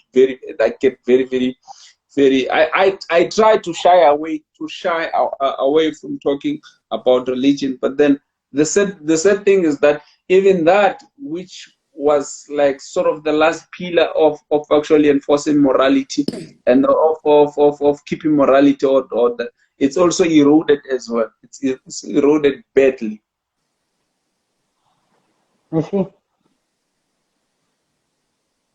I'm not Christian, so I don't have anything to say. You can add on to all the other stuff that we talked about. I'm good. Touched on a lot of things. What? What did you say? I'm good. I don't have anything to say. You've reached your brain quota for the night. You enforcing your quota on me. Speaking of quotas, I think that's the worst thing that anything could have ever happened. That quota systems, females and female quotas and male quotas. It's the same thing, just the opposite. You're just trying to please the one crowd, and then this Yeah. please another by doing the exact same principle. Yeah, no, it's the quota system. You know, the quota system is the cancel culture and all those things. They're actually there to make sure that people who don't do much work can get something. Can get something Yeah. out of it. So, Cancel so I culture. just want to like go back quickly to like our initial question. Yeah. Like what I Yeah. don't understand is how still we have to use this word prejudice, right? It's such a fancy word. Like there's no it sounds like it can't be ugly. And that's you know, like, and I feel like, It's you a know, like beautiful word. a person of color to person of color, that is such ugly racism that goes on. Sometimes it's even worse than white to color. But now you have The to same use with the same with gender. pretty Like word, female, prejudice, you know, that half the people who's doing it don't even know what it means. And it just, for me, it doesn't make sense because we in South Africa, right? It also then, and just the atmosphere of the country is like, oh no, but you know, if a white guy arrests me and I can just, you know, play it out in a certain way, and then I'm gonna get off, and he'll get in trouble, and not me. that's a privilege. Yeah. And that's a So privilege. how is that not racism? Because that black guy's he's got the power. You're in a country that's the whole country is on that. It's the whole country now is built on, it's standing on people of color having the power. So how are we not able to use the word racism? Yeah. Yeah, I mean, look, it goes back to what we're saying now with privileges. Like, everyone has a privilege, and your privileges change over time. You can be spotted out as a black guy because you're black, right? And that puts you at a disadvantage. So that person now is now privileged to now arrest you. But now when they arrest you, you can then use that in the exact same situation. You can use your then color to then be racist towards this white person that's arresting you, and then he can be cancelled. And that's you using your privilege. And that's what privileges are. That's what talents are. You need to use them because that's how that's how society moves. Like if you're better at something than me, you need to then go and get the job. But then that means that I won't get the job. But that doesn't mean that you're oppressing me. That means that I'm just going to get the job. And that's the conversation that we need to have is when does it actually prejudice, or when is it oppressive, and when is it actually something that you need to do? Because again, it's like if you're a guy and you're working hard and you're absolutely always want to speak about everyone else, of course you should then be one of the leaders. Because why would I be quiet and then want to do that and then be in a situation where I'm in a board meeting and I can't even speak? So therefore, use your privileges, because your privileges means that then I will then, when I'm quiet, you'll be able to be my boss, and I'll be able to actually have work. So our privileges are always going to be like that. You need some other people to have their privileges and talent, so that then you know where you're going to stack up, right? It's like and that's what choice is as well. If you are a chick and you say, look, I like black guys, like, are you prejudiced against white people, against Latinos? Are you prejudiced? Like, what is it? It's your choice. Okay, fair enough. What if a white girl says that I like white guys only? Is she racist towards black people? Is she racist against colored people? What is it then? So it's like your choices are privileges. You pick one thing over another because you privilege that person over that thing over something else. Doesn't necessarily mean that you're oppressing that thing. It means that you have to have a choice. And all these people that push these narratives, even in their life, they don't express that. It's like, yeah, we want equality for everything. But okay, cool. What do you eat? What do you listen to? You listen to Avril Lavigne. You listen to Beyonce. Well, why don't you listen to everyone else that has never made it and can sing just as beautiful as Beyonce? Well, you privilege Beyonce ahead of them. But that doesn't mean you're oppressing those people. What are you going to eat tonight? Well, I love fish and I don't want to eat pasta. Okay, well then how about we equalize that and make you eat pasta every single day together with fish? So you have to privilege something else and not privilege others. So even in your own life, you do that. Now all of a sudden you're going to walk out and say, look, you want equality, you want equality. You don't even do that in your life with your choices. You pick a certain phone instead of another phone. You pick to live in a certain place instead of another place. Because this place is better than that place. So then why can't this person be better than this person in that particular thing? How is that supposed to be then a prejudice against that person? No, you are right there, because I think we have been so used. I mean, there are words, as Mishka said, that the word privilege itself. There are words that are just created there to make things gray and then to create confusion. As for example, the word privilege. If you want to get a clearer sense, a sense that will actually not make one feel guilty about its advantage, or okay, this person has an advantage, you can. But then the minute you no longer use the word privilege and then you use the word advantage, then you realize, well, that person should not feel. Can you feel bad about your advantages? You can't feel bad about your advantages. Instead, if you have them, you capitalize on them, and then you shoot as you should, because they are yours. They are your advantages. And then you look at work for them. Yes. And the whole point that we live is to make sure that we are at a better advantage, even than yourself the day before. That you're more privileged tomorrow than you are today. That's why you work. Yes. So now all of a sudden, are you oppressing your yesterday self? Yeah. But then they will use the word privilege so that at least you will feel guilty, and then from there they will go on to words like, for example, I'm not sure if there's any word that has been overused more than the word toxic in the last 5 years. The word toxic. Toxic. It's not even being used that much in chemistry. They don't even use it in chemistry anymore. They don't even know what the meaning of it is. Toxic.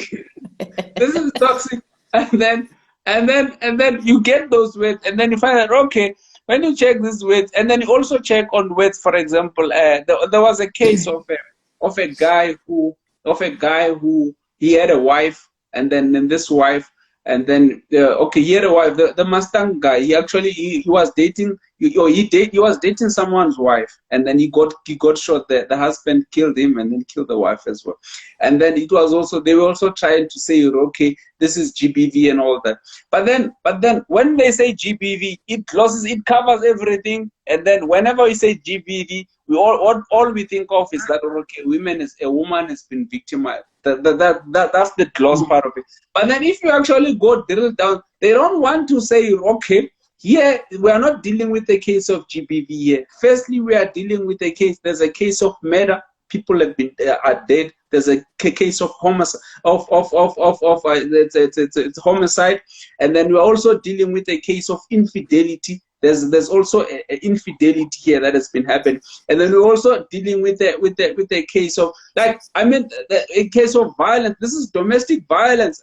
But I know they will want to say, let's find a word that will actually gloss over everything, and then we'll call this word GBV. And then when we say GBV, it sounds nice. It's marketable, because at the end of the day, we must understand that all these words that are created, they are actually weapons, and then they are assets in the hands, in the minds, and in the hands of politicians who use them. Because a politician can just say that I will fight GBV. And then from there, he's going to get votes from, he knows that women are going to support him. He's going to get votes from, because he said he will fight GBV. But then what exactly is GBV? Okay. If you break it down. I feel like the GBV has now become the new term for domestic violence, and they're actually not the same thing. Yes. Even uses it. I remember going to Spa the other day, and they had it on their plastics. And they said, fight GBV. And I was like, oh, I hate this place. Like, what the hell is going on? It's the same thing that the EPO do when they say, we'll take a knee for racism. Like, what does football have to do with racism? And even with that, it's like, what if I don't support it? And now if you stand up, if you, let's say you are racist, and you stand up at a football game, all of a sudden you're going to stand up. Or you bend a knee. What's bending a knee gonna do to some guy who's being clapped there for being stupid? So politicians do that. They do that, and then, for example, they will say that that's how they actually steal money, and then that's how they create this. Because if they say, for example, we have got a 12 million budget for GPV, and then for GPV they are done, then they can take that money and then chow it or drink beer with it, and then call just one woman there, and then make one campaign there, and then from there the campaign goes viral. They say, all right, we funded that, and then so it's a political asset, and it's something that if you go into politics as well, you must also use it, because if you don't use it, other people are gonna use it. Other people are gonna, because because no, these words are emotional, like they create emotions, because the minute you say, okay, it's GPV, then you know that because I fight for GPV, women are going to think that. But then if you were to be specific about that, and then that's where the hard work comes, because now it means that you have to break what you mean by GPV. And then in breaking that, they don't want to go there, because once you break it down, you're sort of auditing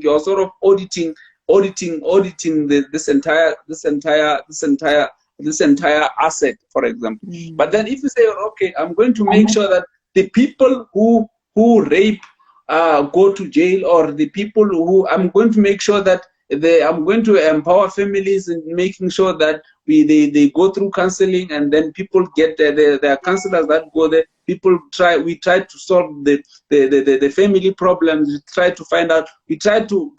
They don't want to do that, because that is now you are bringing work. Yes, and then into breaking now, laziness can't feature there, because now and then if laziness can't feature, then you can't get votes. Yeah, exactly that, bro. It's like we can't. They can't afford to define the term. As soon as they do, like again, gender-based violence, because as soon as you do that, you know that you will get to a point where you realize, oh shit, actually, females actually hit men more than males do. Yes. But males do much more damage. Yes. So therefore, now when you have to go through that, you have to then concede that even in these GBV talks, that even when you find that a male is guilty, if a female struck her any single time, she's just as guilty. Yes. And as soon as you do that, then you have to then also become the oppressor. Yes. And then it doesn't work for you anymore. The game doesn't work. So I'd rather just, play it out and then just give the term and make it wishy-washy, because if it's wishy-washy, I can always alter it whenever I feel like it, and then you get a political too. Just like racism. It's like, again, take the knee. Like, okay, and then what?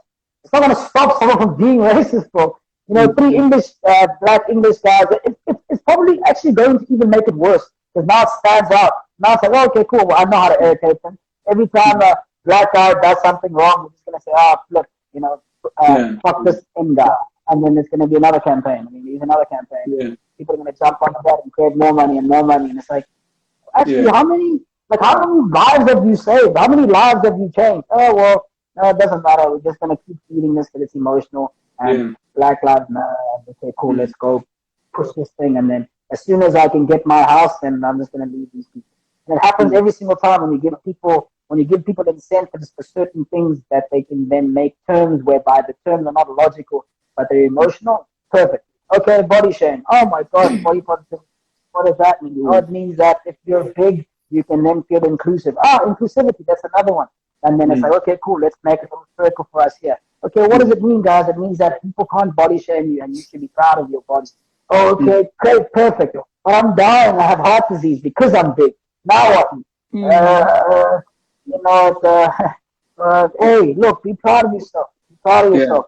And you're going to land up in hospital. You're going to land up in hospital. You don't have to be responsible because you're going to kill yourself. Don't worry about it. As long as you include it.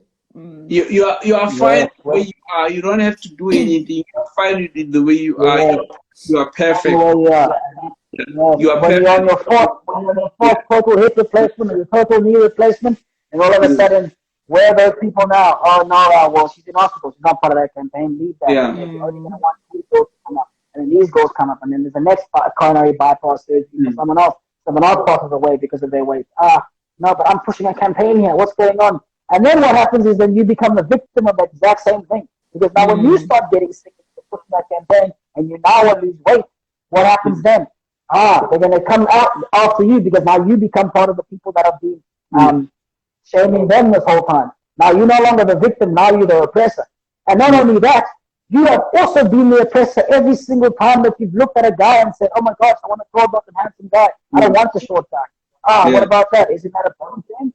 No, it's my preference. Yes, exactly. Because why? You don't want to be the victim. Every single time you say, I want someone with genitalia like this and not like that, or is that a choice, or is that body shaming?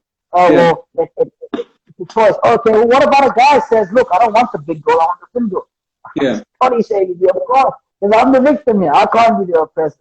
So these terms always have to be used in a way by people that have something to gain as an incentive at some point or another in their campaign. Yeah, and I always laugh at those disclaimers, that they make when they want to. They'll always say that instead of just saying that right now they're actually aware that men are aware of the fact that of the fact that they're actually aware that men can actually spot the lie in that. So now, whenever they want to say something, they will say, not to offend anyone, but it's my preference. I prefer tall guys. You see, I don't like short guys. I prefer tall guys, or I prefer this and that, this and that, and then not to offend anyone. So now there always has to be a disclaimer. They also cannot even be able to actually say their preferences with pride, because they have to make a disclaimer. Because if a guy, I mean, there's a classic one of a guy there's a classic one of a woman who says, for example, that of a woman who says, I mean, those Tinder profiles, funny Tinder profiles, that that you find that the trending, whereby women specify the guys that they want. Okay, I want a guy with who's educated, who has earns this much, and then is of this height, and then doesn't have kids, doesn't have because I don't want baby mama drama. That's what they would say, for example, that the guy must. But when you get a guy on the other side, the guy would say, okay, I want a woman who's of this age, and then she must also not be a baby. She must not have kids, and then she must also be of a certain weight or certain height. Then all of a sudden, then they comes blazing. No, you can't say that. That's your body shaming. You hate women. You are a misogynist and everything. And also even the word, as you said before, that the word misogynist is the one that they never care about. What's the opposite of it? Or okay, what's actually the opposite of it? They don't really pay attention to that, because it doesn't concern them. And then I think the sad part as well, it's when you see that even the men are actually jumping onto this, because there's been actually a significant number of men who are also jumping on this thing of tiptoeing around the truth and everything, which is quite sad. And they also. But then I also understand even politicians do that. They're playing the game, and then there are things that you must say right. And then if you make a mistake and then you say something wrong, you're going to get cancelled. And so there are politicians who understand the game very well. That even if they are interviewed and then about something that they feel that no, this is not the right. They have to say the right words, and then they will survive the next day. They will survive for the next day in the media. Yeah, bro. Exactly that. I mean, look, it's like the whole men are trash thing. It's like as soon as every girl that has ever used that term has been a misandry. Yeah. If you tell them that, they don't even know what the term is. Yeah. It's like, well, every single time you tell me that men are trash and men are dogs, you're a misandry. Just like if every single time you say anything negative about a person because of their skin color, whether that person is Arabic, whether that person is Filipino, whether they're Japanese, whether they're pale skin from Ireland, you are a racist. Even if you are a white person saying that to another white person, you are a racist, because you're judging someone by their color. No matter if you're a black person doing the exact same thing with a black person, you're judging that person by their color. So you have to be part of the term that you use. You can't have your own terms every now and then whenever you want to do it. That's Nishi, what do you want to say? bad. Like there's prejudices are the new what you call political bullets right now, and then people are using them properly, and then they are winning. So you must also complain about your prejudices as well, saying people are this against me and all that. So it's terrible. It's a circus. It's a shit show. Nishi? That's why I just don't bother with anyone. I just live in my own world.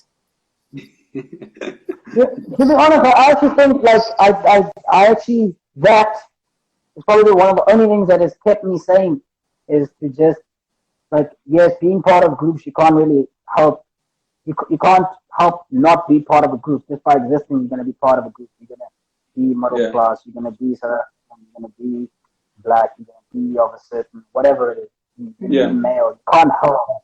But I think paying attention too much to the group culture and paying attention too much to, like I've got my own issues, bro. And I've got my own It's personal and exhausting. It goals takes that I so want much to of your reach. energy. Like, why would you want to do Right, that? man. And then the next person doesn't even give a shit about you and your feelings. So why get upset? They only give a shit about you as long as you give shit about them. And then as soon as you, that's why these groups crumble. Is because at the end of the day, it's like, okay, let's go band into a group together. And as soon as we're in a group together, we can all fight for a common cause. But actually, the cause is not common. Your cause is not common at all. It's just that it's different to that person. Very different. And then as soon as you fight and you win against that person, then you go and you say, okay, well, yeah, so we're black people and we won against the Mexicans. Okay, what do we do now? Okay, well, then you say, Michi, oh, well, the next step is now to make sure that we go against every single male that has bullied us. And I say, oh, but wait, I'm the male. So now all of a sudden, now we switch sides. Now I have to go, and then now you're fighting against me. And then, oh, I'm going to go against the people that are non-vaccinated. Oh my gosh, and I'm going to be part of the group that I just almost violated, and I need them to now fight the games that we're fighting. It's just too many things. And again, like I said, you can't run away from the fact that you're going to be part of a group somewhere. And I think it's just the way that it's kept me saying is to just say, look, I'm part of it, fine. But I'll deal with my own personal issues personally. There's so many problems that you can take as a person. Like you have so many issues from childhood to now, and we're probably going to have even more that you haven't even solved or don't even know where to begin. And you look underneath the carpet and you think, oh man, I've still got someone that bullied me 5 years ago. I still have someone that bullied me 10 years ago. I haven't even solved that, and I want to run around and I just find it like so really like just so like. It's such a waste of time. Like I honestly, I think I've just reached this point where I'm just gonna do whatever makes me happy. Yeah. Because I'm gonna try and sort out like childhood issues. I'm gonna go see a therapist. The therapist is gonna tell me, oh, that's a self-esteem issue. Oh, that's a daddy issue. But like, is she then like what makes what she's saying to me the right thing? And now what am I supposed to do with that information? Now it's like causing more chaos. And now I'm like an adult and I stuffed all those bad memories aside and I was living my life. Now you're going to scratch it all out and mess up my whole life again. Like, just do you guys. Just, ugh. Yeah, man, that's the only thing you can keep saying. Like I said again, you have so many. Like first, I think though the reason why people delve into these big issues is so that they the smoke screen for what you have personally. Like, well, I can just go out there and try to make all these terms and make people go chaotic because then I can then forget about my drunk uncle. I can then forget about my abusive mother. I can then forget about my issues that I have back home and things that I have to pay and my all of these things that I have, I can just run away from it. And I just say, look, I'm just gonna go get a group of men, for instance, get a group of men and fight certain causes with them. And then when I do that, that means that I can forget about the fact that I have to, go and face the issues that I have at home and with my sisters and my brothers and all that stuff. And the more I pay attention there, that's going to run away. Whereas actually the opposite happens. The more you run away, the more these ones just pile up.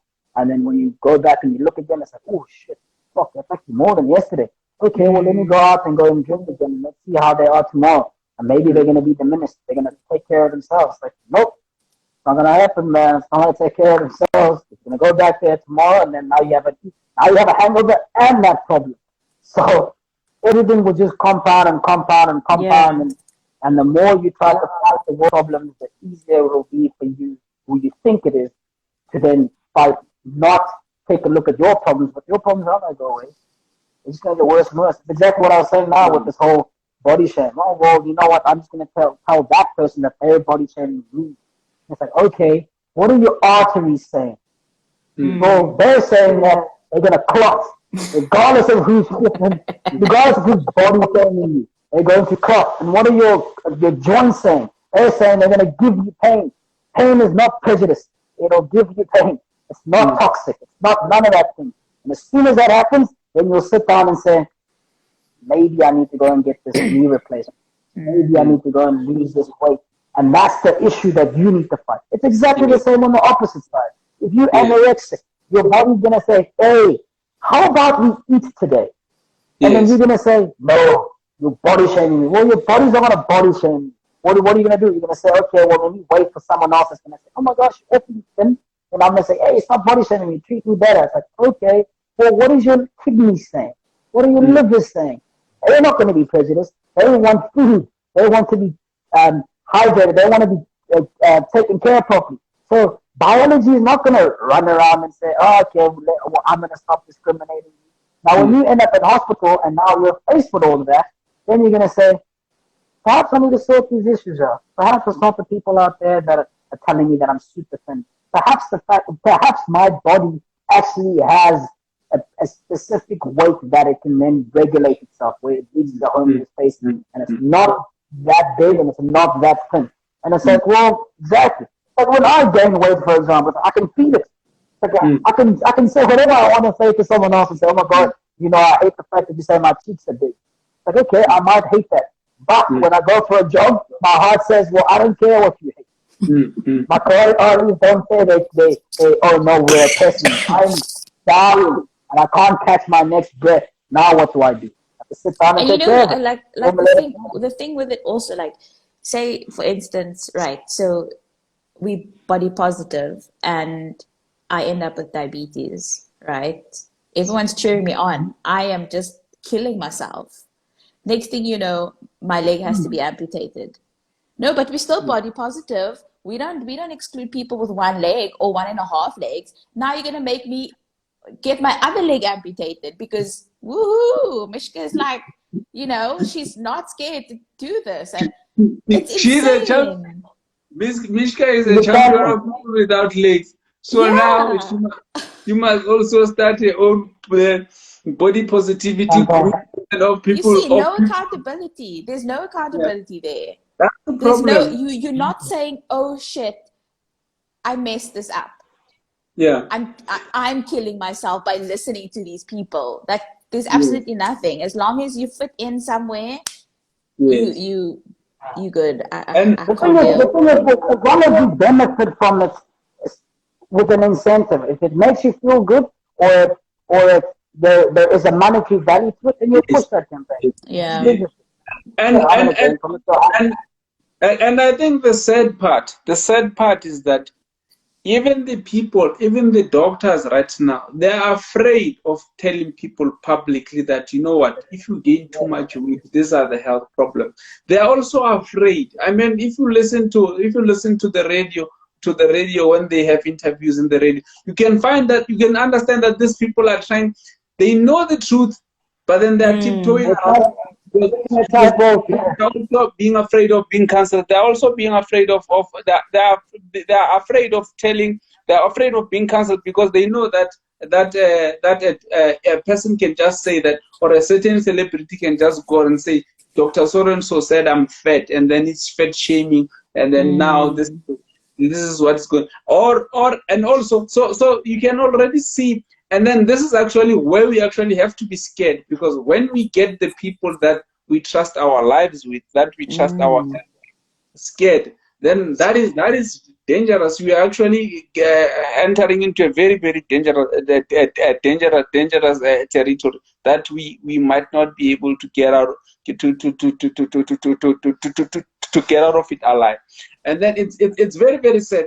I've noticed they are very, very scared. They are very, very scared of actually telling people that, you know what, you guys have to lose weight. This is the healthy weight. If you eat this, you're gonna get abdominal obesity. You're gonna get this. Then you're gonna get high blood. You're gonna get. They're afraid of saying those things. Instead, you get the people that know nothing about these things, that know nothing about health or anything, being the ones that are championing these things and then selling this unhealthy lifestyle, and then saying that that they look good. I mean, you just go to any of those pages whereby they say that the big girls group, and you can see that this person, this is not normal. This person is sick, and then this person needs a doctor's attention immediately. But then they will say no, it's fine. And then you know what the fashion industry is also saying. The fashion industry was also cashing up on it. It's like, oh, okay,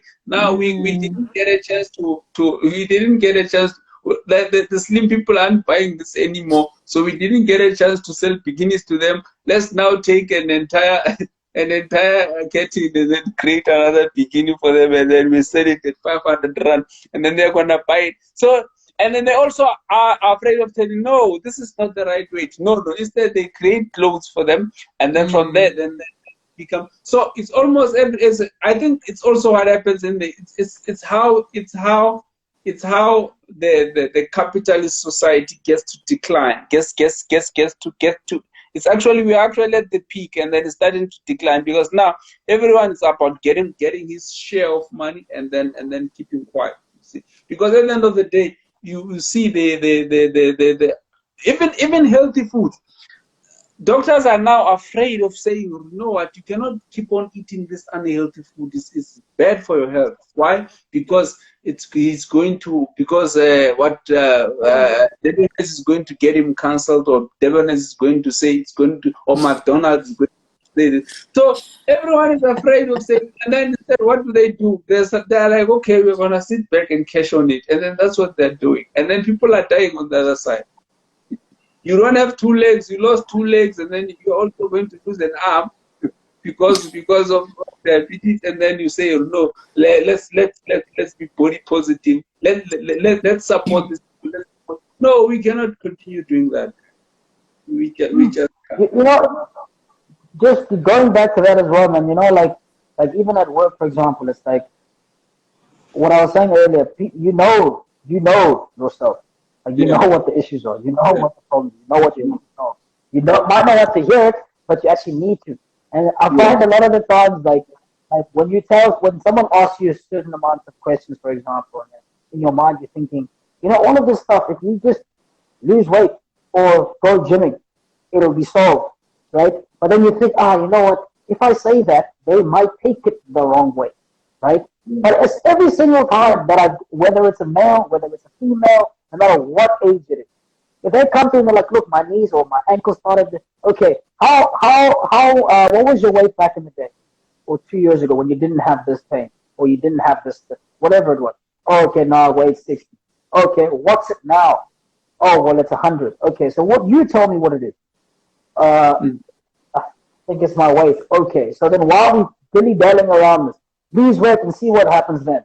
And most people say, look, you know what, actually, I've always thought it is that, and I think that, but the more it's actually impacted everything, not just my body, but it's impacted the way I feel, the way I do things, and this and that. And when I'm actually at this weight, I feel as though that's my optimal weight.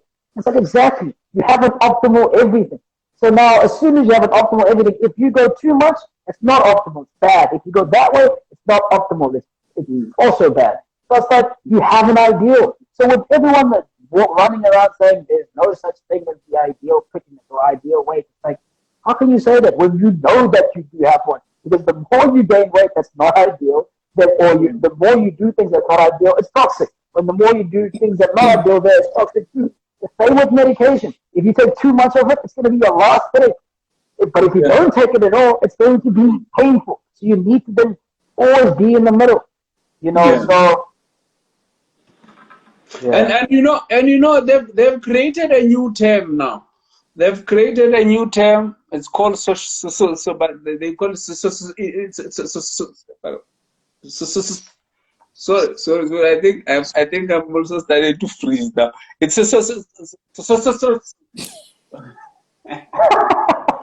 what the hell is that? my brain is Take a deep breath.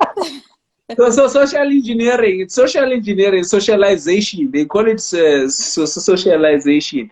So you find that's the defense term that they will use every time when they want to try to convince you into doing something.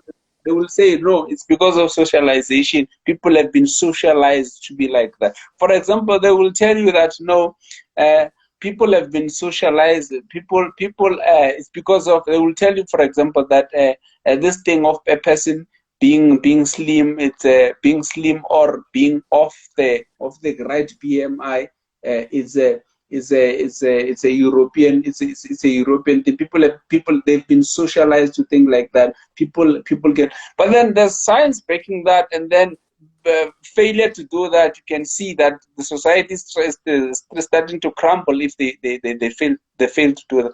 The same thing happens with. There's a lot of things that they will say. People will just tell you, no, it's because of okay, it's fine. But I think I've been. Vishnu, do you have any things to add? Not really. I was just gonna say something on your point of like having your optimal kind of point of function. It's the same thing that I think Putter you mentioned with the standardization. If you standardize something, it doesn't always include everyone. Yes. Right. So that's what I don't know.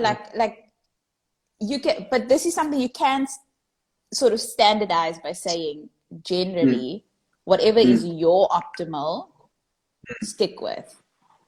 Yes. Because if you like with the weight thing, so if you go to the one end, that's going to happen. If you go to the other end, that's going to happen. Yes. It just I don't know this. Yeah, I don't know. I think my brain's also shutting off. Yeah. My last point though is that again, even with that, it's like even when you're excluding people from a certain category, life has many other categories, and certain people will be excluded there, and certain people won't. So it's like with school, for example. You might be. I was terrible at math, but I was better at biology, and therefore when it came to math, I just kept quiet, and then people that were great at math were great at math. And then sometimes when they came to biology, I was better at biology, and they were terrible at math. So you're always going to have something that you're good at or something that you're bad at. You can't always be included in everything that you always want in every single category. That's what makes everyone unique. That's what makes certain people talented in certain things and some people not talented in certain things. You should focus on the things that you're talented at and make them grow better. And if you really have a problem with the things that you're not talented at, then you just put more effort into them. You're not going to just be born, because otherwise then what's going to happen is you might as well be born as everyone else as well, and everyone should be the same. So even with all these categories that we have in life, some people are pretty, some people aren't. Like, well, then what do you do when you're not pretty? Well, then you have to then be charismatic. You need to be a bit more friendly. Because if you're like that, then you're going to get friends if you want friends. Whereas a pretty girl don't have to then be like that, because then everyone is already going to want them. But then also, them being pretty might not be a good thing if they're going to want to be in a job, for example, because then they neglect the fact that they're not charismatic. Whereas then you then go to them benefit in that sense. So I think that's what you should that's what we should always try to think about, is the fact that there's going to be people that are good speakers and people that are witty. Okay, well, fair enough. Well, then they're going to get more friends. But then if you want friends, what are you going to do when you don't have them?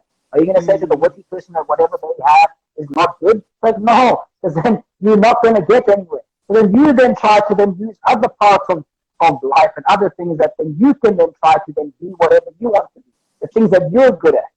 And it's legit as simple as that. But as soon as you start lying to people and telling them that, no, look, if you're big, you're also going to be amazing and you're going to be beautiful and you're going to work the catwalk and you're going to be the greatest person alive, just like an anorexic person. It's like, okay. And then what's going to happen when it comes to life expectancy? What, are they going to also live the same?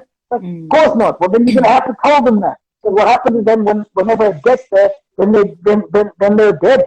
Then they're going to say, well, what's the point? If I knew that I was going to die, I wouldn't have actually cared about this much to do this whole thing to gain weight. And that translates into things like the modeling agencies, for example. It's like they say to you, look, you have to be at a certain weight to then be there. And now you find that women, even if you want to then change it, even if it's guys, if you want to then change your weight and be smaller, you can't because you're bound to a contract. And now you just get bigger and bigger and bigger. And now what do? Oh, now you're stuck in this rut. But you wanted it. Now you wanted it, and now you're stuck there. So what are you going to do? Lose weight? You can't, because then you lose the contract.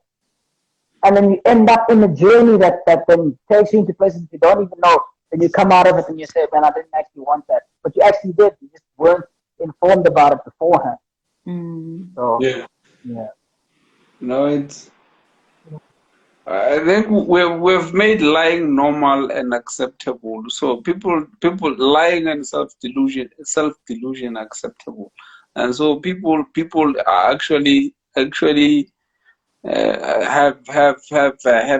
no incentive to actually hear the truth or accept the truth, because they are told that they can create their own truth, and then there are no standards, and everyone can be. You can actually. I'm sure soon enough there will be people who will say that I identify as slim. I'm fat, but then I identify as slim, and then that's my identity. I'm slim, and then it's gonna be acceptable, and it's gonna be offensive to say that no, you are not slim. Why? Because the person has declared that they identify. You have to call people by what they identify. So those are the things that we have actually allowed people to do, and then they get wild and wild every day. So it's very, very, very sad. And then the sad thing about nature is that you can lie to yourself all you want. You can tell yourself that you are 50, you are 30, while you are 80. But then nature, I mean, nature takes no prisoners. Nature will tell you that no, you can no longer climb 5 stairs anymore, because it is what it is. So you can tell yourself, you can say that you feel 50, you feel 30, or you feel 20. And then that's also what I've noticed is there, it's spreading there in Twitter. People don't want to accept the age that they are. It's like, hey, I'm 30, but I look 18. I mean, you look at it, you're not. So now, and then to deny that is also an insult. If you say no, you actually look 30, and then it's like you are insulting them. I mean, you. It's very, very, very sad. It's very, very sad. I mean, people, we have run away so far from the truth in such a way that we actually have made lies legal and acceptable. That's why you'll get people who say such things. They can identify. That's exactly what is happening. If a person says that I'm 30, but I'm 40, but I'm 40, but I look 18, and then you check the day, and then you see, no, this is not dispute that, because you'll be offensive. And then you'll be jealous, or you'll be a hater, or you'll be a whatever. So it's. But I wanna identify as a billionaire. Yeah, as a disclaimer, we're not immune to any of these things. Yeah. It's like speaking about them doesn't mean that we're immune to them. We're also victims and oppressors ourselves. So, yeah, a lot of people will watch stuff like this and think, oh, but when I thought so, you did this to me yesterday, I miss you, but you did this, and it's like, yeah, I never said I was different. that I'm actually saying that I'm exactly the same, but I'm able to actually say that and be truthful about it. And Yeah. then once I do that, I can make a constant, or I can then be cognizant that I need to then change it if it needs to be changed. So Yeah. by saying that people are like this, I'm part of people. And therefore, by saying it, it makes it actually mean that, oh shit, actually, I also need to change. Yeah. So, yeah, I identify as Muslim. So yeah, I identify as a billionaire, guys. So must We won't comment on what we see. yeah, no, Just no, no, no. That, you can't say that. That's offensive. That's offensive. You yeah. can't do that. So, If you identify as a billionaire, you need to pay taxes as a billionaire as well. So you need to show us that. exactly. No, no, things that you don't necessarily have to do anything.